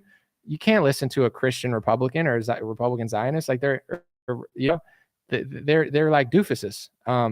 So it's natural that other countries look at you like, oh, these are idiots, like treat them like idiots. And they're like, it's like, yeah, it's how it would go. So there's a way, like, and I'm not one of these people that says, don't do this, don't do that. It's just like, negotiate a fair level playing field. This is, I mean, and we'll never get that because apparently we're too dumb in this country and everybody's brainwashed. But like the reality is, like I asked before, if there's religious protection where you got to give hundreds of millions of dollars to these religious organizations, why is it not going equally to all religious organizations? It's not even close to, especially by per capita. It's so wildly blown out of proportion. If there's speech laws for this, why are there not speech laws for that? Do we give everyone speech laws or does nobody get speech laws? Oh no, only one group. Like it's happening because Christians don't want any of that stuff. They don't want speech laws for themselves. Understandable. But they defend speech laws for other people. They think the Bible tells them to give speech laws to people that were constantly embattled in the Bible. And it's just like, doesn't saying people are bad or not, but like the Bible is not a story where one group of people is literally above God. It's a story of trial and tribulation and test and triumph. And God gets upset at everybody when they do the wrong thing and they get bad, like it's what it's about. It's not like, oh, there's this one group that literally gets everything and then I'm not allowed to even have an opinion about it, and if I do, then I'm a bad Christian. It's like, is God a bad Christian in Revelation, or whoever wrote it down? Are they bad for writing things that, like, it doesn't even make any sense to anybody that's ever thought it through. And I just wanted to say that because it's like, I'm fine with people being pro-Israel, supporting Israel, defending Israel. Understandable. Like, this world is complex. You need your allies, you need your friends, and there's nothing wrong with that. But have you ever thought through if your reason is putting another religion hyphenated in front of your religion and saying it's culture, that culture is different from that culture. Like if there was two cities, right? And obviously this would fluctuate, but if you had one city of 100% Christians, one city of 100% Muslims, and one city of 100% Jewish people who follow Judaism, you're having three different cities. It doesn't mean you got to hate somebody, but like Islam, that city would do a lot of their rules. A Jewish city would do their rules, and a Christian city would do their rules. Like, it wouldn't look the same at all. So it's like combining America now is like a Judeo-Christian, Islamo, atheisto, Black, Hispanico, whiteo, like that's what America is now. It's a hodgepodge of every culture. And this is the result you get, like that's what America looks like. It's a melting pot, as somebody coined in the 1900s, if that was even ever supposed to be a thing, but whatever, like that's what you get. Like, it's not, if you put another religion in front of your religion, you're going to get that. Like who introduced Marxism to America? Who introduced, who helped W.E.B. Du Bois create the NAACP and rail against conservatives like Booker T. Washington? Who introduced homosexuality to America? Who made the flag? Who was the big promoter of it? Like, don't look into it too much, because you're going to find something that you're not going to want to ever repeat publicly. So it's like, there's a share, when you have different cultures, you get different things than Christians would want, like Christians wouldn't want that, but other groups of people do want that. So atheists would want that, certain sect of, another group would want that. And that's what you get that, a country that is going to have blasphemy laws for homosexuality, questioning a foreign country. Like, that's America, right? That's our values. They weren't. Yeah. Because it wasn't that, like, I don't know. This is a really messed up question that I'm not going to answer, but I'm going to read because it's demented. Myra said, Candace Owens, Megyn Kelly, Lauren Chen, you got to marry one, gender transition one, and be besties with one. That's a demented question from your messed up head, but no, that was funny. I'm not going to answer that. I feel like aren't they all married? You know, that's disrespectful, but that's it's a crazy question. You got some issues. Well, no, I'm just kidding. But how'd you even think of that? Must be smart. Anyway,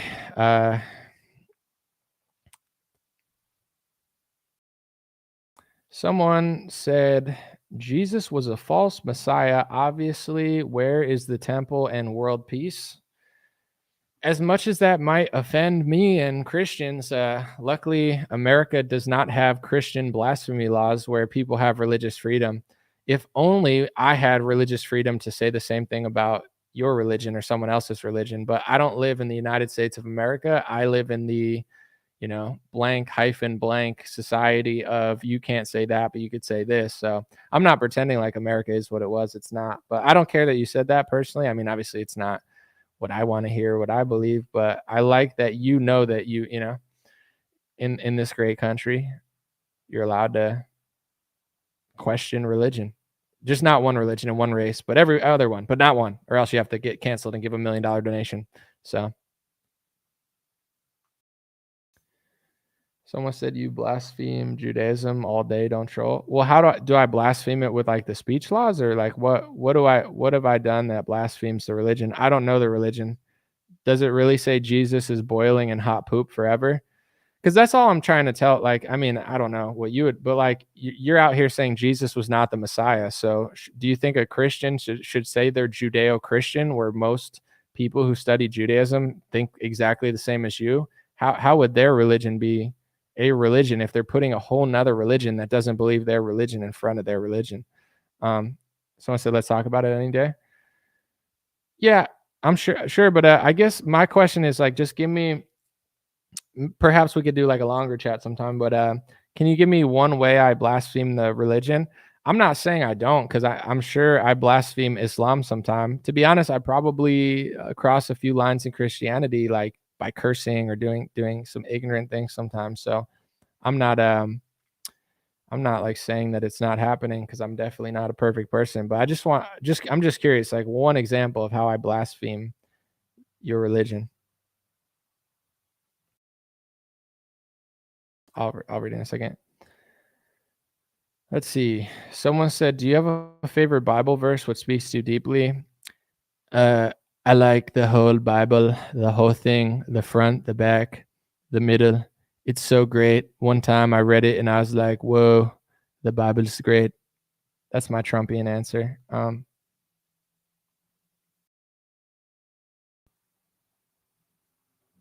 I was waiting for that other guy to answer, but maybe he'll take his time or not. It's all good. I want to keep this under 2 hours. That would be smart. So let's try to do that. I'm sorry for the mega stream the other day, but I was in the zone. I guess I'll say this while I'm waiting for you too. The obvious like double standards are amazing to me, where it's like, even like, I know I was listening, I forget to what or reading what, but it was saying that like Christians have been Christians have been policing anti-Semitism for decades now. And my question is like, why do Christians not police anti-Christ also? Like, even if you police, like, Christians are so like subservient that they're like, they don't even police the hate from their own stuff. Like, churches are burning all over the place. They're losing rights everywhere. Nobody respects their religion at all, not even in their own countries. And they're running around policing speech for another religion that says that their guy is boiling in hot poop. It's just like, I'm not even like complaining, because like this world is what it is. But like, obviously Republicans are going to lose the battle in this country. Like and Christians, like they're policing harder for another religion than their own religion, as their own religion is the one that's getting destroyed the hardest. Like, it's shocking to me that like they still believe that. But someone said those aren't real Christians. I'm not out here telling people what they are or what they aren't. I'm just observing. I'm not going to say you're not this or that, but like, I'm just saying it just doesn't, like, logically, it doesn't make sense. Someone said Anomaly's a psyop. He got a payday from Putin. Absolutely not. In fact, the amount of money going to that other media company is like mind blowing to someone that works as hard as me and gets paid as little. But in general, no, I'm not. Someone said, first off, there's more than one historical character with the name Yeshu. Are you saying that's how I'm blaspheming your religion? Because I think there was one and there were multiple. I'm not like, this stuff doesn't bother me. I'm just curious. Someone said, been following you for years, love most of your views, enjoy your take, but the word like has infiltrated the stream. What do I say? The like too much? I realize that when I listen back sometimes that I do. I need to think of another word to say, because this is what I think got me saying that more than I used to, is once you get taken out of context and basically people try to ruin your career, you hyper think about everything you're saying. Not that I'm going to censor myself, but I'm always trying to use a word to be like, because not everything is black and white. So if I say something and it's not exactly that, then I end up saying like, or someone said example. It might come across annoying or whatever, but I'd rather be very careful and explain myself to the fullest than be accused of doing something or saying something that I never said. So I try to always, say when something, I'm not saying it's completely, but I understand. I've listened back to myself on a podcast. A lot of times when I'm on someone else's podcast, I end up saying like too much, and I'm just like, I got to stop doing that. Someone said like is being used for a pause to think. Here's what I notice, and I believe that this is why I do it. I notice when I'm a guest on a podcast, sometimes I end up saying like way more than I normally do on here.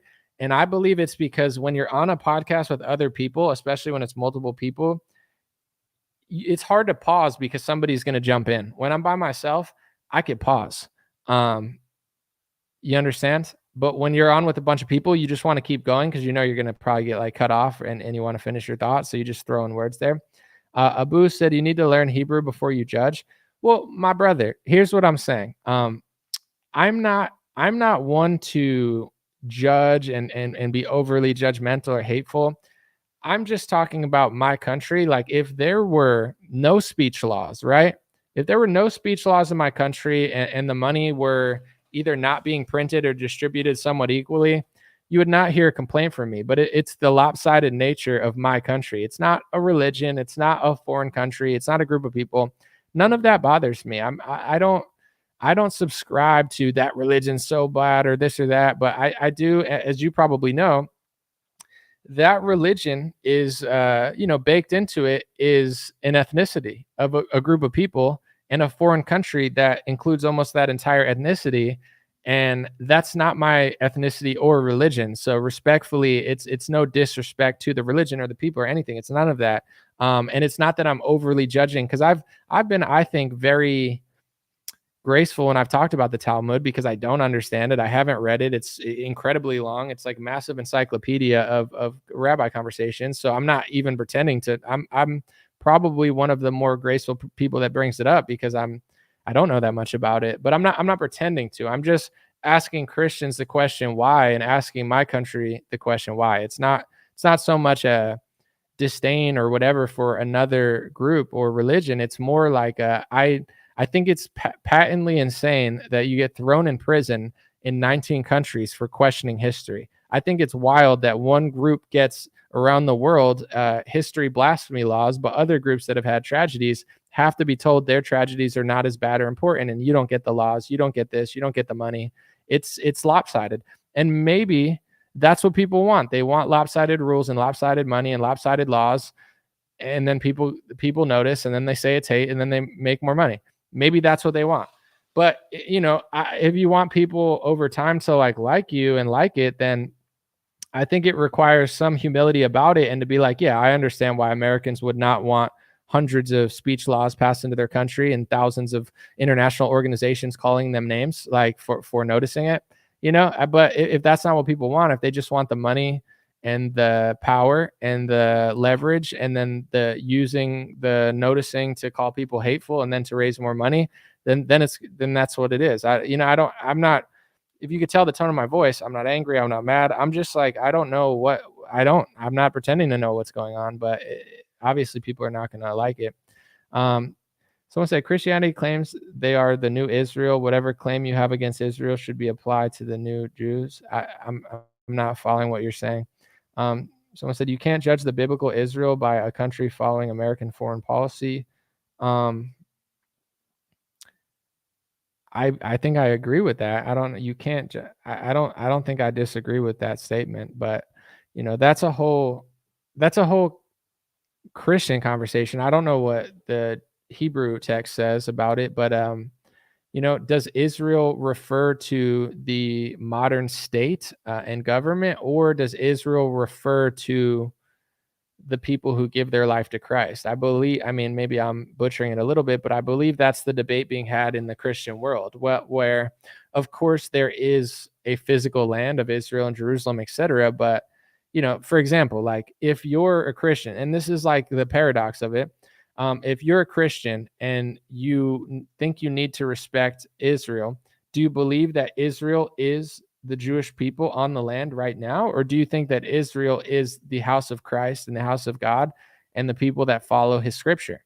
That's a huge difference, because if Israel is the people following God's word, then if the country of Israel that, has claimed the land is running pride drag parades in Tel Aviv, like, are you called to respect your own followers, or are you called to respect the plot of land and the group of people there that are completely opposing your Lord and Savior? Like that, and I mean, these are the debates going on within the Christian church. I mean, anybody over 50 is so Zionist that they don't even think about this. So like, no offense, but if you're over 50 and you're a Christian Zionist, like if you haven't figured it out by now, there's probably no getting through to those people. But the younger generation are having these discussions, and you could just look at the charts of people like Republican boomers over 50. They're like 90 something % pro-Israel. Every other demographic, it's a little bit lower, because it's not that they hate or they're turning against. It's just like these questions. Cause cause like if you think that you are called by the Bible to worship the current state of Israel and you can't really disagree with them that much, or else you're not getting into heaven, that's a wild, wild difference from believing that the biblical Israel is the Christ followers and the people that follow the scripture. Like it's almost like night and day. So that, I mean, I just think personally, with no disrespect to any other country, if Americans called themselves Islamo Christians, they'd turn into Islam. If they called themselves atheist Christians, their country would go atheist. And since they call themselves Judeo-Christians and they believe that, their country results in those results. Like, I'm not shocked. Like, I'm not shocked by what's going on in America at all. That's why, like, I don't like Tim Pool for various reasons, but I can't stand people like Tim Pool. Civil war. Dude, the guy's got issues. It's like, chill out, bro. I'm not saying I'm thrilled with what's going on, but like this constant, like, boomers like that stuff. Dan Bongino screaming, Tim Pool screaming, because that's what boomers want to do. They want to just scream and get mad and have no self-awareness to them playing into the system and deserving everything that they're getting. Like, I don't think America deserves anything other than it's getting. I don't think I deserve anything else than I'm getting. Or we get what we deserve by God's grace, If you want it, you got to earn it. And everything I do is by God's grace. I'm grateful that he's given me grace to even be here now. If I belong somewhere else, then my actions will take me there. But I'm just happy to be here. And I'm not envious or any of that stuff. But like, the Republican media complex is a bunch of screaming psychopaths who just have like crazy blood pressures. And then, because like that's what Republicans want to hear. They don't want to hear, you're getting the country you deserve because you're dumb and you got tricked. And, the liberals are worse than you, but at the same time, like, you're not voting your way out of this. They don't want to hear that. They want to hear Dan Bongino or, whoever, not Ben Shapiro, but Tim Pool just screaming like, like basics, like talking points. And they're like, yeah, that makes me feel justified. Me, I'm not even mad. I'm like, yeah, this is what you'll get if you do that. I don't know what to tell you. Like, if you want different results, you got to like think differently and move differently. But I don't know. Someone said it's always the bald dudes that scream. You might be onto something, but I don't know. There's got to be a calm bald person out there, right? I'm trying to think. Scott Adams is bald. He doesn't scream. I mean, he gets mad sometimes, but Scott Adams is pretty calm. He blocked me on Twitter, but it's okay, Scott. I forgive you. I think Scott's funny. He's funny-ish. He's not the funniest, but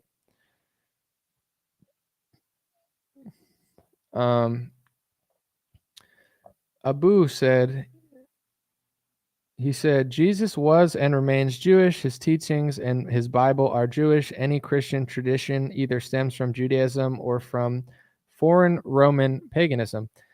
I would say there's a lot of people who agree with you. Christians who agree with you, people that don't like Christianity that agree with you. I would say this. I'm not a religious expert, but I would say that, a lot of, obviously Jesus was Jewish, and at the time, I believe it was definitely inspired by things that were already there.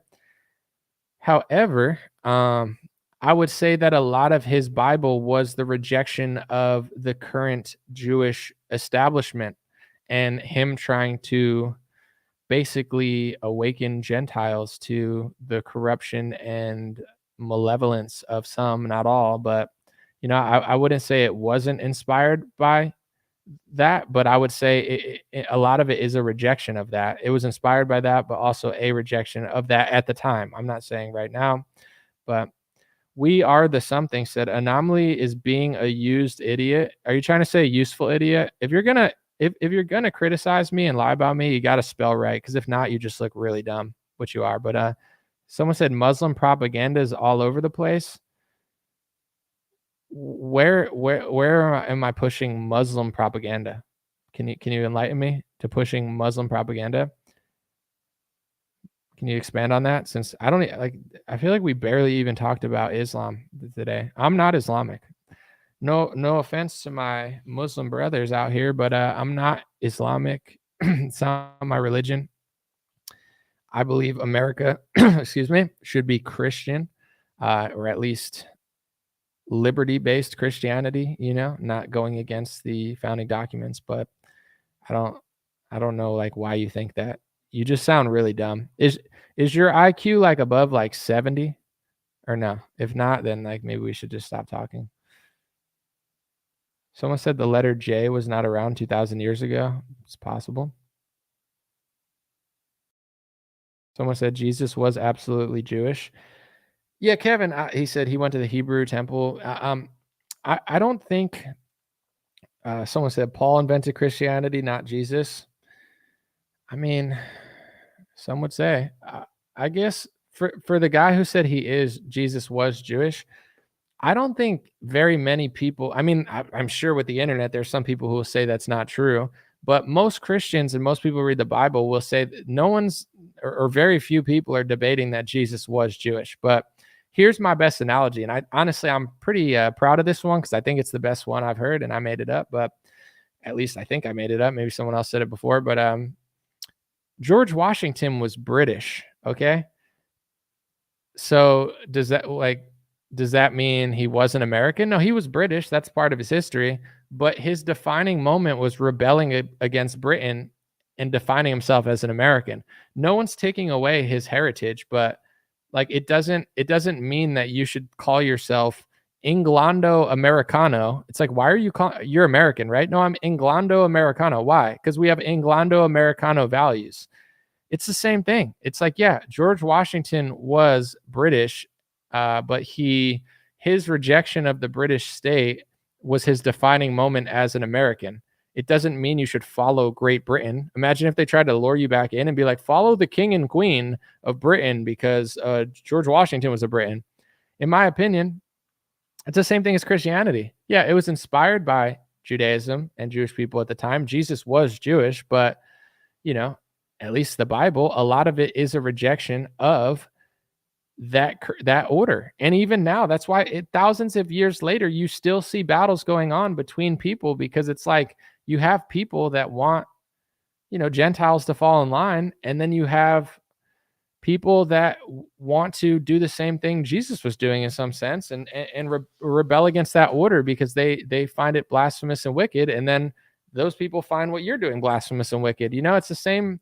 That's why there's speech laws being passed in America that you can't say that certain people killed Jesus, because they don't want that conversation to be had, because it's just I don't know. They really want to censor it, which is there's a lot of things that have happened in history or didn't happen in history, but like, how many speech laws do you have about specific parts of the Bible? Like, I can only think of one. So, I would say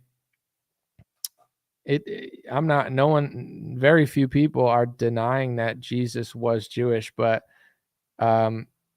Christian Zionists think that means that they have to be like subservient to like, call yourself Inglando Americano. That's instead of American, because, George Washington was British. That's, to me, same exact thing. Honestly, I think certain people think you're dumb, and sometimes, and I'm not trying to be rude, but like, I think they're right. Like, you can't, there's an old saying, you can't lead a horse to water and make them drink.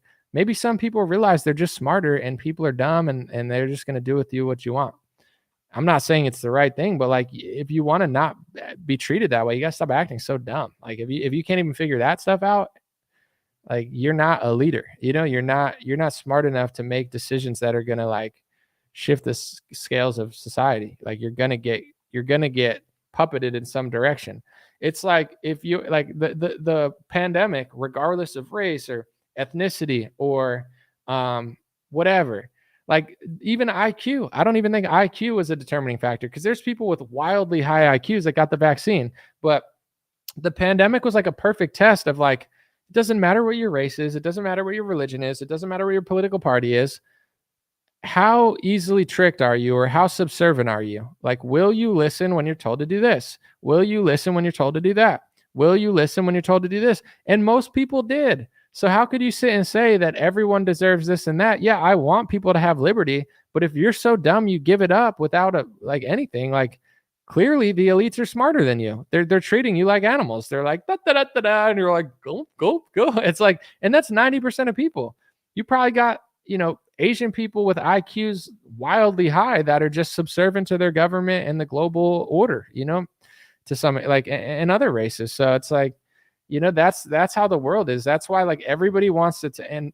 I'm not trying to justify the tyranny. I'm just saying that in this world, it's popular for people to want things, to desire things. And, to get into other religions, the Buddhists talked about this as well, as probably every religion, but it's like, everybody wants, I want this, I want that, I wish I was this, that's the root of all suffering, as they say, because it's like, you're not in the present moment. You're not grateful. You're not appreciative. You're not looking on the bright side of things. You're constantly desiring other things without earning them or deserving them. And that's like the world. So it's like, liberal media is telling everybody, black people, gay people, fat people, skinny people, whoever, you deserve this, you deserve that. It should be this way. It should be that way. And then they got all these followers. Right-wing media, Republican media, not all, but most of it, you deserve a free country. You deserve the First Amendment. Republicans actually don't. And I'm not saying I don't want it, but Republicans don't deserve the First Amendment, because Trump and DeSantis are passing speech laws for a foreign group, a foreign country, one race and one religion, because their donors are paying them. And then most of Republican media is pushing the narrative that anybody who talks about it is hateful under the guise of the speech laws. You actually don't deserve the First Amendment. So I want it. I'm sure most Americans want it. But deserve is a different story. And all these talking heads will tell you, you deserve it. You actually don't. Like, I don't deserve anything other than I've gotten. A couple weeks ago, I weighed the most I've ever weighed. I weighed 215 pounds. It's not that much, but it's more than I've ever weighed. Now I weigh 205 pounds. I lost 10 pounds because I did something. I made a change. I stopped eating pork. I stopped drinking. I mean, not that pork will necessarily make you fat, but it was just a choice. Stop eating pork, stop drinking alcohol at all, eat less, work out more, do more cardio consistently. Wow, I lost 10 pounds in 2 weeks. I didn't deserve, I got it because I deserve it. And then I got it. Like, you get what you deserve. You know what I'm saying? Like, you receive what you put out. With that being said, it's the same with this country. Like, I don't agree with most Republican media. We deserve this, we deserve that. You want those things, but you actually don't deserve them. So this country's getting what it deserves. It's just not what we all want. The left doesn't want it, the right doesn't want it. But when both sides are this dumb, this is kind of what you get. And I don't know how it got to this point or why, and but it's like, that's why I'm not overly concerned about everyone else. Like, you could sit here and act like, oh, if this person weren't there and it was that person, but it's like, who knows who these people even are? Like, I know myself, I know my friends, like other people on social media, like, I don't know. Like I want Trump to win over Kamala. I'm going to vote all Republican, but outside of that, I don't know. It's just like a lot of noise going on, a lot of weird stuff going on. Someone said, come work out with us. Who's us? I don't even know who you are, but GD said, you were being very repetitive. Hold on. I want to read that. Where'd it go? Oh, you're being very repetitive and time wasting distraction lately. Two things. One, thank you for watching. I must be the most fun, least fun show ever if I'm so repetitive, but you're still here. But also, what do you think is not a time wasting distraction, right? You've said what I'm doing is a time wasting distraction. For me, it's what I'm passionate about. It's what I like. It's what people seem to like. But I do what I'm inspired to do. I feel like sometimes on these streams, it's just a stream of consciousness. You're getting what you're getting. Since you said that, I'm not mad at you. What do you think? Give me one or two topics that are not a waste of time. Okay. Since this is a waste of time. GD, give me two topics. Thank you, Gail Butler, for the $10 super chat. Thank you so much, Gail. God bless you. God bless your family. I appreciate it. But yeah, give me been watching for years. I got you, bro. Give me two topics that are not a waste of time. Okay. He said, why vote for Trump if he is one of them? All right. Are you ready for me to get a little repetitive, buddy? You asked a question. Now you're going to like hold me accountable. Be like, oh, you're being repetitive. It's like, okay. I have two options. Either I go and show up and vote. Well, three options really. Like I vote locally or I don't, or I vote for Trump or I don't, or I vote for Kamala or I don't. Like there's only so many options I have, right? I'm a very logical person. If I don't vote, it doesn't matter. My vote for Trump literally means nothing. So you getting upset whether I am or not voting for Trump, it doesn't matter. I am voting for Trump. I've made that decision. With that being said, I live in California. It literally doesn't matter. California is going to be won by Kamala Harris, and my number is going to be nothing, right? And I don't need an ID to vote. Wow, how cool.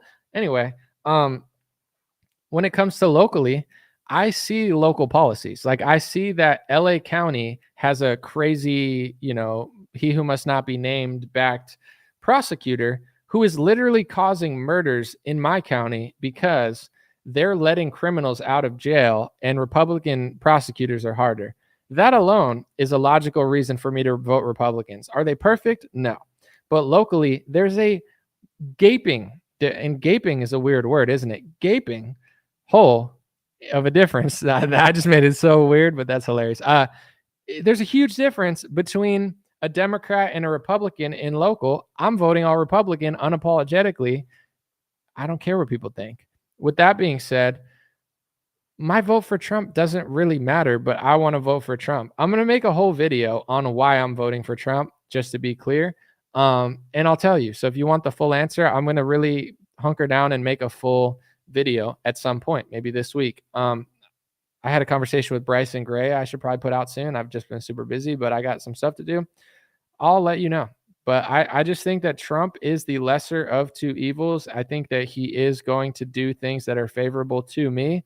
And I think the things that he won't do that are not favorable are, for the most part, things that Democrats will also do. And I think that with Trump, it's easier for people to get him to fall off of some of the bad things. But I have like a full-blown answer. Someone said Trump still sucks and is better than Kamala, though. Yeah, and here's another thing that I forgot to mention about the whole tenant media thing.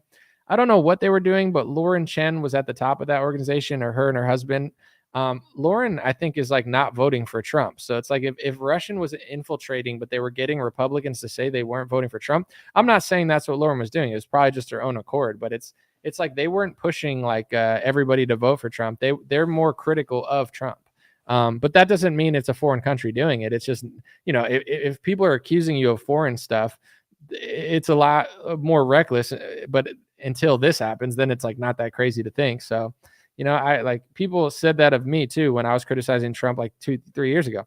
I'm voting for Trump. I'm not telling people not to vote for him. It's my choice. But mine was never inspired by any money. It was just like, this is what I think. I can explain it thoroughly. Like it's not a game. But here's the thing, like in politics, I mean, everyone has emotions, but some people are emotional. Obviously, women are always emotional, but there's some women that are also logical. Like Candace Owens seems more logical than emotional. But anyway, it's like there's a lot of men who are also emotional. And the truth is, like, I don't know. I can't stand, and I might do a video about this. I can't stand when people try to like force you into a box where they're like, oh, because they did this, then you're that.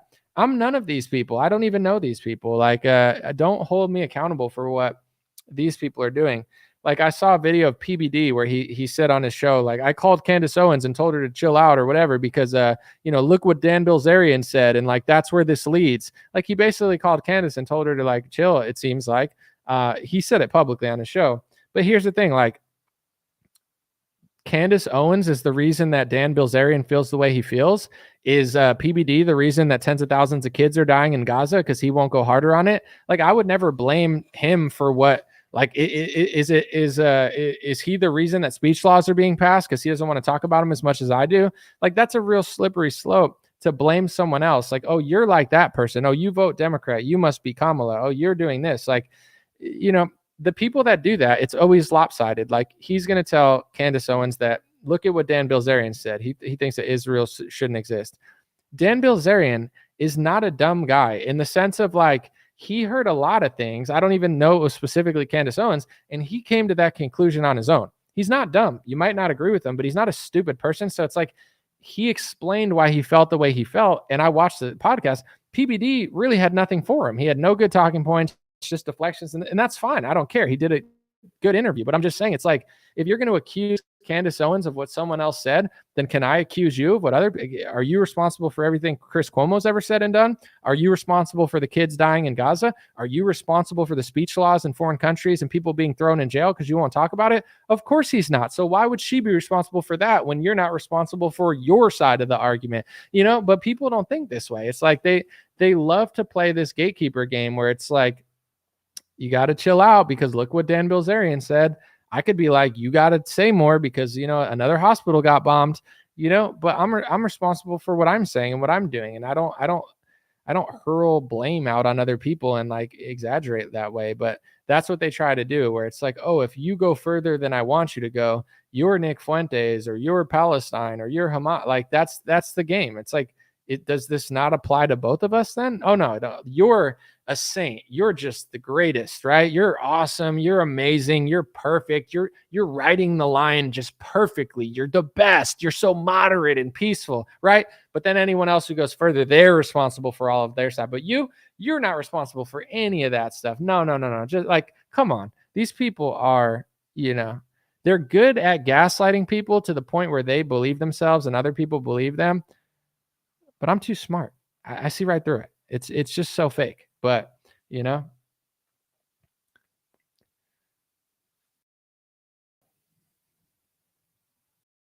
me see. Someone said, so America takes money from its citizens to send to Ukraine and Israel, but Russia is the issue for financially supporting people who promote actual conservative values in America.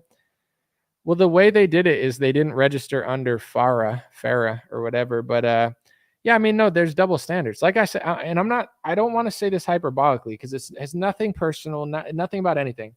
Trump, one of Trump's biggest donors, is giving him $100 million and specifically saying, here's the $100 million. I want you to do something for a foreign country. And you can't say they have dual loyalty, and you can't even say it's happening. So it's not being equally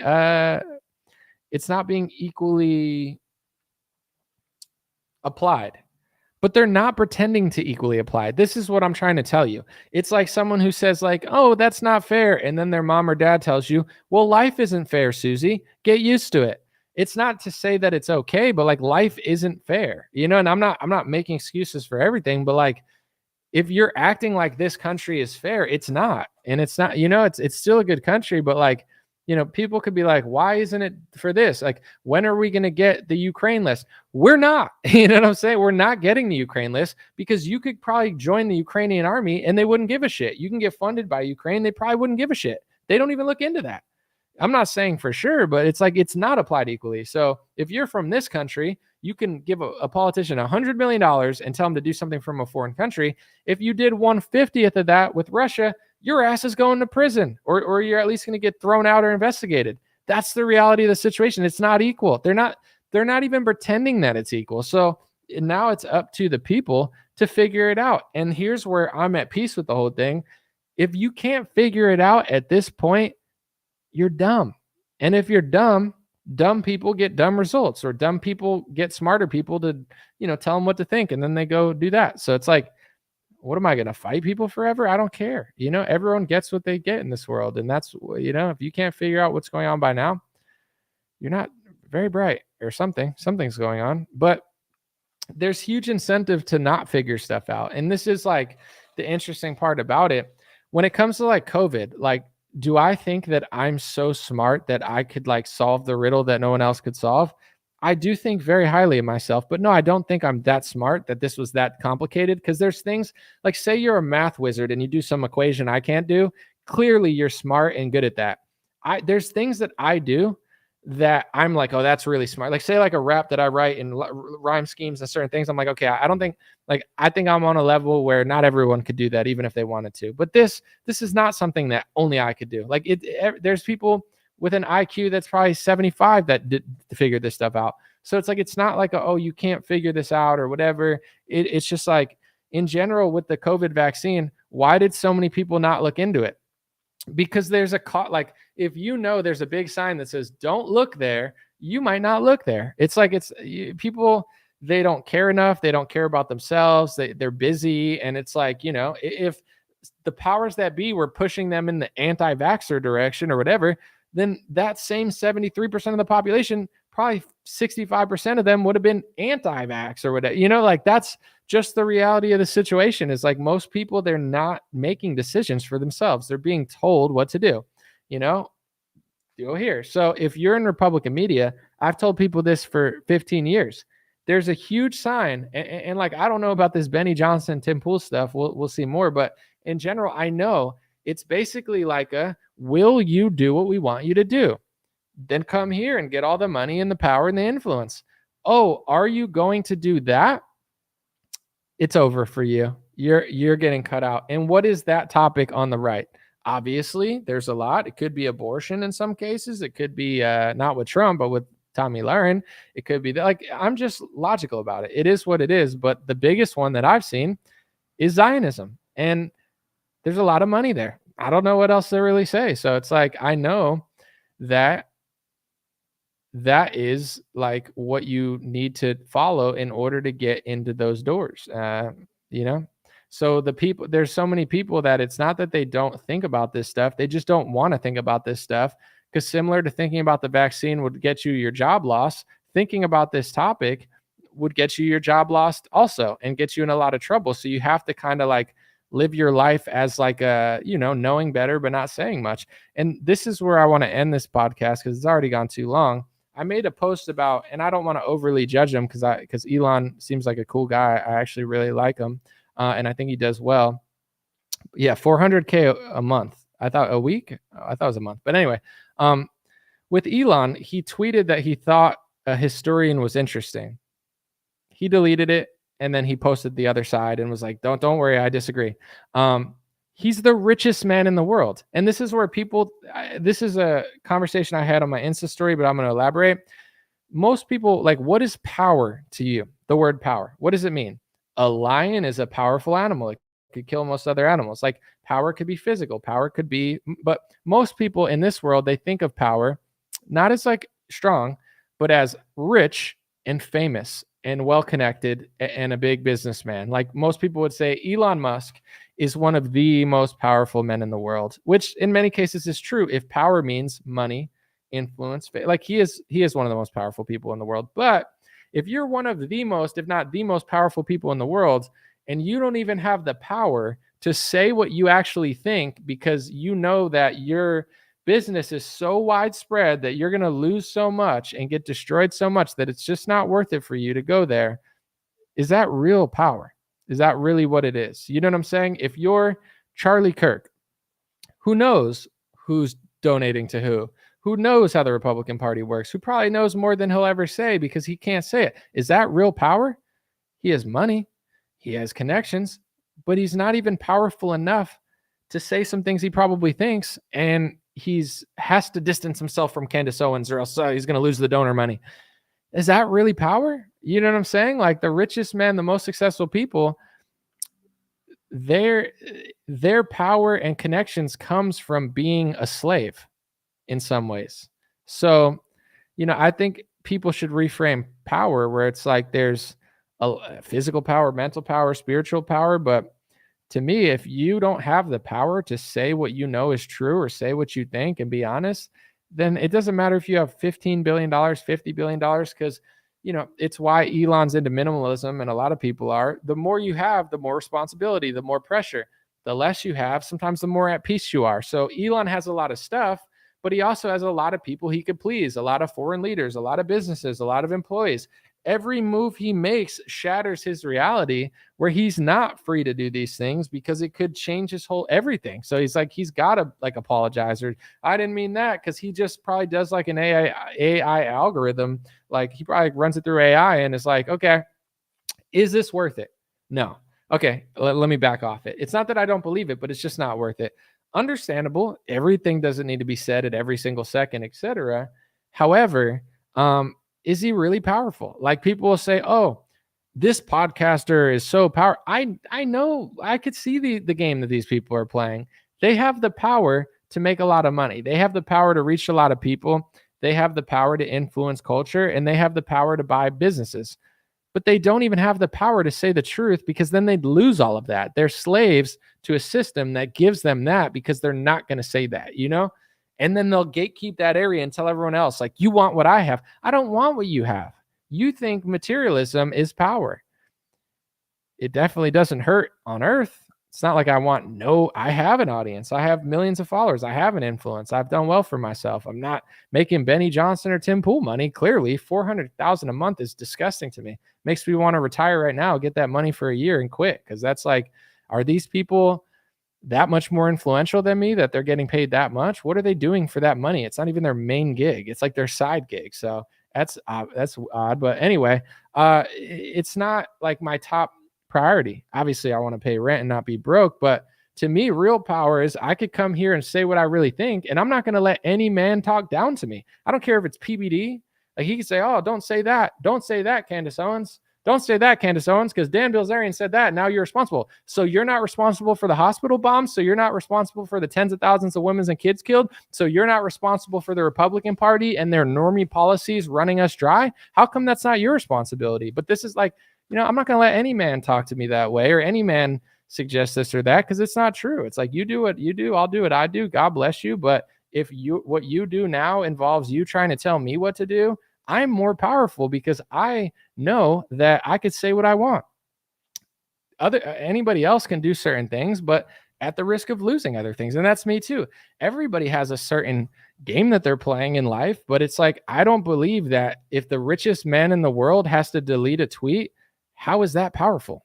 I don't believe it is. And if he has to not only delete a tweet and then go the other way and start tweeting things that go the other way, yank, that's what that looks like to me. It looks like a dog on a leash. The richest man in the world is on a leash. Yeah, you got the money, the cars, the fame, the businesses, but you can't even say what you really think about history or a Tucker Carlson freaking Twitter video without getting your chain leash. I mean, if he just deleted it, that's a personal preference. I've deleted things too, but delete it and then go the other way multiple times in a day. I'm sorry. I know I'm who you want me to be. I'm sorry. I didn't realize. Okay. That's power. That's not power to me. Sorry. It's power in the material world, but the point of having money is supposed to be to have FU money, not to like be on a leash to get it. I don't care. I'd rather be broke than that personally, but I get it, and we all play a different role. I wouldn't want to be in that position. Like everyone's like, I want to be rich. I want to be famous. Are you sure? Do you really are you sure you want that? Because the higher you go, the more that's going to happen. The higher you go, the more pressure is going to come down, the more press articles, the more smears, the more people like, yeah, it's not as fun as you think. Oh, you get to Tim Pool and Benny Johnson level. Now they're trying to set you up and say you're working for a foreign country or so, you get involved in something like, it's not, do you really want to go there? Even getting to my level, like after what happened on January 6th with, Trump's little rally and stuff, like the FBI went after and just started calling everybody and being like, did you do this? Did you like it's like they want a reason to do things. I heard that someone is trying to get the FBI to investigate Candace Owens because of what she's saying. It's like, This is the reality of climbing the ladder of influence, whether you mean to or not. Like, it's not the last place I would want to be is in Elon Musk's position. Not the last place, but like, it's not what it seems like it is. I would not want to be Trump. I would not want to be Kamala Harris. Like that. If you asked me, like, literally, would you rather do this or would you rather do this? Like, Kamala, like, I wouldn't, like, you got a lot of money, you got a lot of influence, but like, is Kamala Harris free? Does she have power? Kamala Harris has the power essentially to say what other people want her to say and do whatever other people want her to do. Yeah, maybe she can do one or two things that she wants to do. Maybe Trump can do one or two things he wants to do. Maybe Elon Musk can do things he wants to do. Like, I like Elon a lot. I like him. I think he's a good guy. I'm not even like making fun of him like he's so bad. It's just like, that's the position he's in. He like literally can't do some things he wants to do because he's such a big player, you know, like he's got to like, and I can't imagine what type of pressure's on him. The fact that he not only deletes the tweet, but then tweets other things, like, just to be so clear. Like, I don't know. If I did that, I would be clear and honest, but I'd also want to make a video and be like, listen, like, I defend me thinking this is interesting because I think a lot of things are interesting. It doesn't mean I agree with it all. Like, you know, even that's less of a like a fallback to like chain yank. Like, it's crazy. I mean, it's a wild world, and I don't know, but reframing power, because I think, and I'll end on this note for real. I think the reason that a lot of these power structures work, besides when you own a lot of shit, it's easy to make it work, is because people buy into that narrative. Like, at one point in the world, people wanted money, but people believed in the Bible. People believed in scripture, and they knew that money wasn't everything. And even being rich, it might make it harder to get into heaven. Maybe you think that's a metaphor for you have money, now you have vices. Maybe you think it's literal. But either way, like, people knew at a certain point, and I'm not saying everything was perfect, but they knew that it wasn't everything. It was a lot, but it wasn't everything. And then you have a society that reflects that. When every kid wants to be an influencer, not for the right reasons, not because he has something to say. I never wanted to be an influencer. I was a hip hop artist, and I wanted my message to be heard because I thought I had a righteous message. I didn't just say, I want to be famous for what? I don't know. Just for what? Why would you be famous if you don't have anything to say? That's all these kids. I want to be an influencer. For what? What are you going to influence? You have nothing to say. You have no message. You have nothing righteous. Like, it is what it is. But it's like, when people think that way, that's when society shifts. It's nobody's fault but our own. It's not like their fault it's not. It's our fault because people think that I want to be an influencer. I have nothing to say. I just want to be rich. I want to be famous. That's the easiest way to be rich and famous. Easy, rich, fame. 3 things. That's what I want. Okay. What do you want? I want power. What's power? Money and fame. But what if you have to do bad things to get money and fame? Oh, well, it's still power. I still want it. That's most people in society. Like, how many people are willing to reflect on what they're doing and be like, listen, that would get me money and fame, but that would make me do things I didn't want to do. And to me, you're losing power. You're getting money, you're getting fame, but you're losing power. And if you only have the power to do things that other people want you to do that you don't want to do, how is that power? So if everybody thinks of stuff like that and applies it to their life in some form, nobody's perfect, but in some form, then this country would look a lot different. But we have like the scammiest country, and you could say it's capitalism or socialism. It's really neither of those two. That's not why America's scammy. Government intervention could chill out a little bit, but for the most part, it's because people don't have morals. Everybody's like, I want to do this job, but that job's hurting people. I don't care. I make $100,000 a year. Okay. You know, like, you're not the type of person that doesn't want to do that, or at least wants to look for, like, this is what our country is made of. That's why all the cereals are a scam. The supermarkets, for the most part, they're getting better, luckily, but like, the food is a scam. Everything's a scam in this country because people think scamming people is power.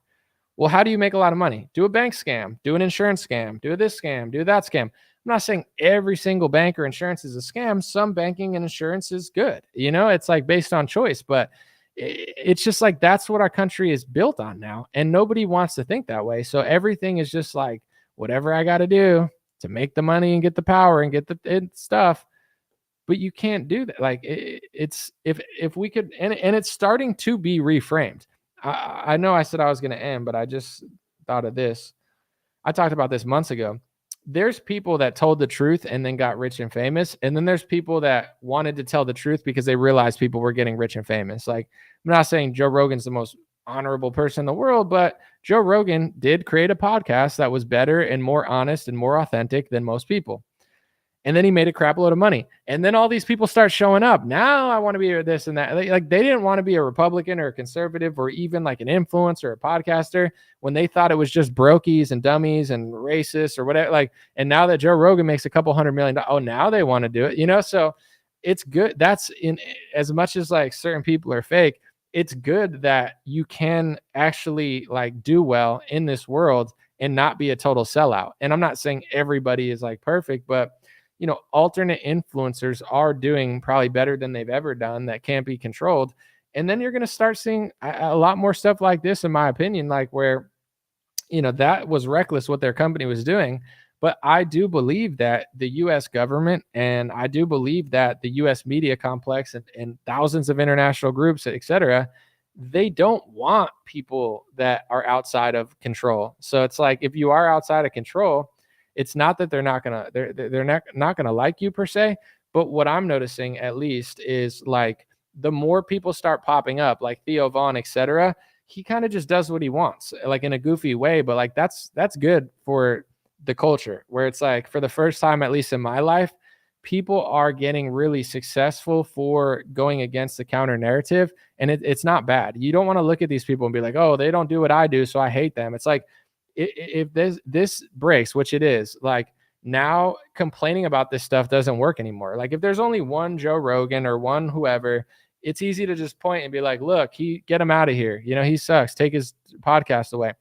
They can't do that anymore. There's like thousands of people like that. There's thousands of people on Twitter and like everybody's doing everything, and like people are gravitating more now towards authenticity and people that are just calling it like they see it more than ever. And even though some people will come for the wrong reasons, it's definitely like a good trend, because you know, that's how, what I'm trying to say to connect the two thoughts is like, when the money and power is in the wrong thing, more people than not will do the wrong thing because they want the money and power. In a weird way, it shouldn't be this way. This shouldn't be why you want it. But it's like if the power structure shifts from like material power that is wicked to material power that's more righteous, more people, that like 60-70% that just sways whichever way, they start to sway towards like authenticity. Even if it's for the wrong reasons, it's still better to have people trying to go in that direction than it is trying to go in the wrong direction.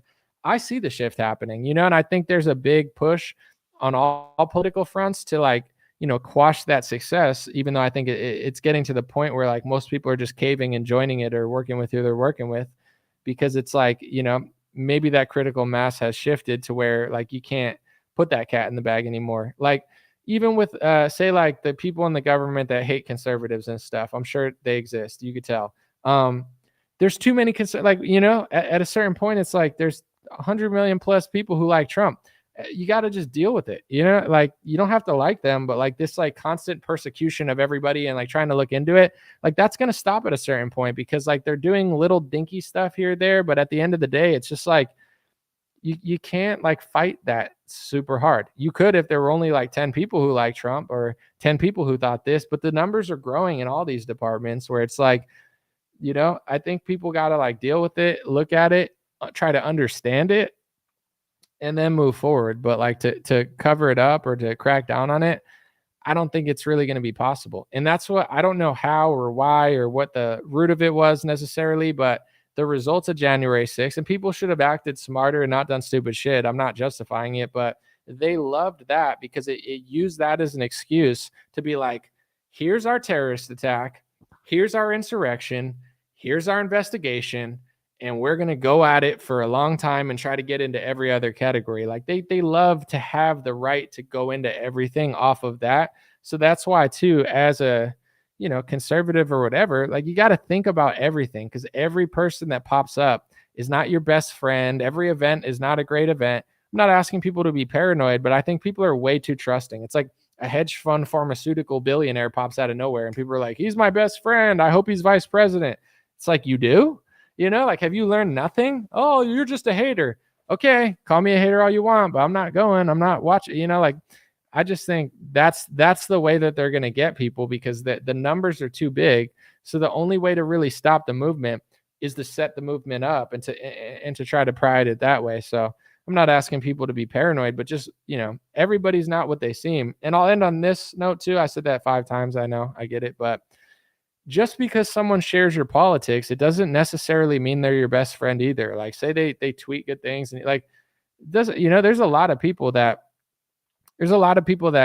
I like look at them tweeting, but I'm just like, the way they're doing it, their energy, I'm like, I don't want to be around them. And it not, no disrespect. It's just like, you don't have to be friends with everybody, you know? So it's like, everybody's like, oh, well, they agree with my politics. You know, they must have my best interest. Like, what if they're a shitty person that just has good politics that agree with you, but they're annoying and they're eventually like, I don't know. I think of everything that way, where I'm not like, oh, that person, I gotta go. It's like, I'll just watch and observe. And I definitely, maybe more than some, I really believe in energy. You know, there's people that I love what they're saying, but I don't like their energy. Maybe I don't want to be around it. Maybe I don't want to be a part of it. There's a lot of people like that. I'm like, I could watch a 10-minute speech and say, I'm not mad at what they're saying, but their energy, like, oh, you'd be friends with him. Would I though? Do I act that way? Do I want to be around people like that? Not necessarily. And it doesn't mean that they're bad. It's just, I really value energy. So there's times where certain people and certain things going on, I'm just like, that energy is not for me. It's too hectic. It's too chaotic. This person screams of like mental illness. I don't care that they're Republican. They just seem like they're like a loose cannon. They have issues. And then like 2 years later, something will happen. There'll be some huge drama. And then someone will be like, oh, did you see what? And it's like, I'm not wishing on anyone's downfall, and everyone could have their moment. It's just like, I saw that from a mile away, you know, because I'm not just listening to what they're saying. I'm listening to who they are, how they say it. On these live streams, you could really see who I am. You could feel what I'm saying. It's not just like a chop and edit clip. You know who I am. I'm very transparent about it. I do these to show that in full context. Like, this is how I really think. Some people, they have good politics, but they're just like chaotic, dramatic, insane people. And it's like, everybody's like, well, they're better than Kamala. Sure, they're definitely better than Kamala, but I value energy so much. And I'm like a super sensitive person. So if I feel the energy going off, I'm going in the other direction. And then it's always like a story, like 2 years later, 3 years later, like people remember that you said that to me. Oh, that person, that I know these things. I'm not right about everything, but it's like, I'm not just saying them for no reason. It's not like I'm just an asshole or something. It's just like, I could tell when something's off, you know, I could tell when something's weird. I could tell when someone's doing too much. And it reminds me of like going out with your boy. When I go out, I'm a peaceful guy. I'm a chill guy. I'm a respectful guy. I hold, like, my mom raised me well. I hold open doors. I try to say please and thank you. I'm respectful to waitresses and waiters. I expect the same with people in my audience. I don't care if you voted for Trump. If you're like going to not tip somebody and be like drunk and annoying, it's like, I don't want to hang out with you. I don't care. I don't care that you voted Republican your whole life. Like, there's a certain energy and a character that you want to be around and you don't want to be around that is above politics. It has nothing to do with it necessarily. So that's the type of stuff where, like, if I wouldn't want to hang out with somebody and like, I'm very selective with who I do that with, like, you know, then I don't want to be associated with, or like in a group with somebody or a group. It's like, none of that is appealing to me, because it's like, I move a certain way, and anybody that moves with me, I want to move a certain way. And if not, then I have no problem with them not being a part of it or me not being a part of it. Cause it's like, I think of all of that stuff. Like, would you want to eat dinner with someone? Would they be respectful? Would they be like that asshole friend that you're like, they're kind of cool, but you can't go out after 10:30. They're going to cause a scene and start a fight with some Irish guy, and then you're going to end up in a brawl. It's like, yeah, I'll pass on that. I'm too old for that shit. I'm not in my 20s anymore, you know?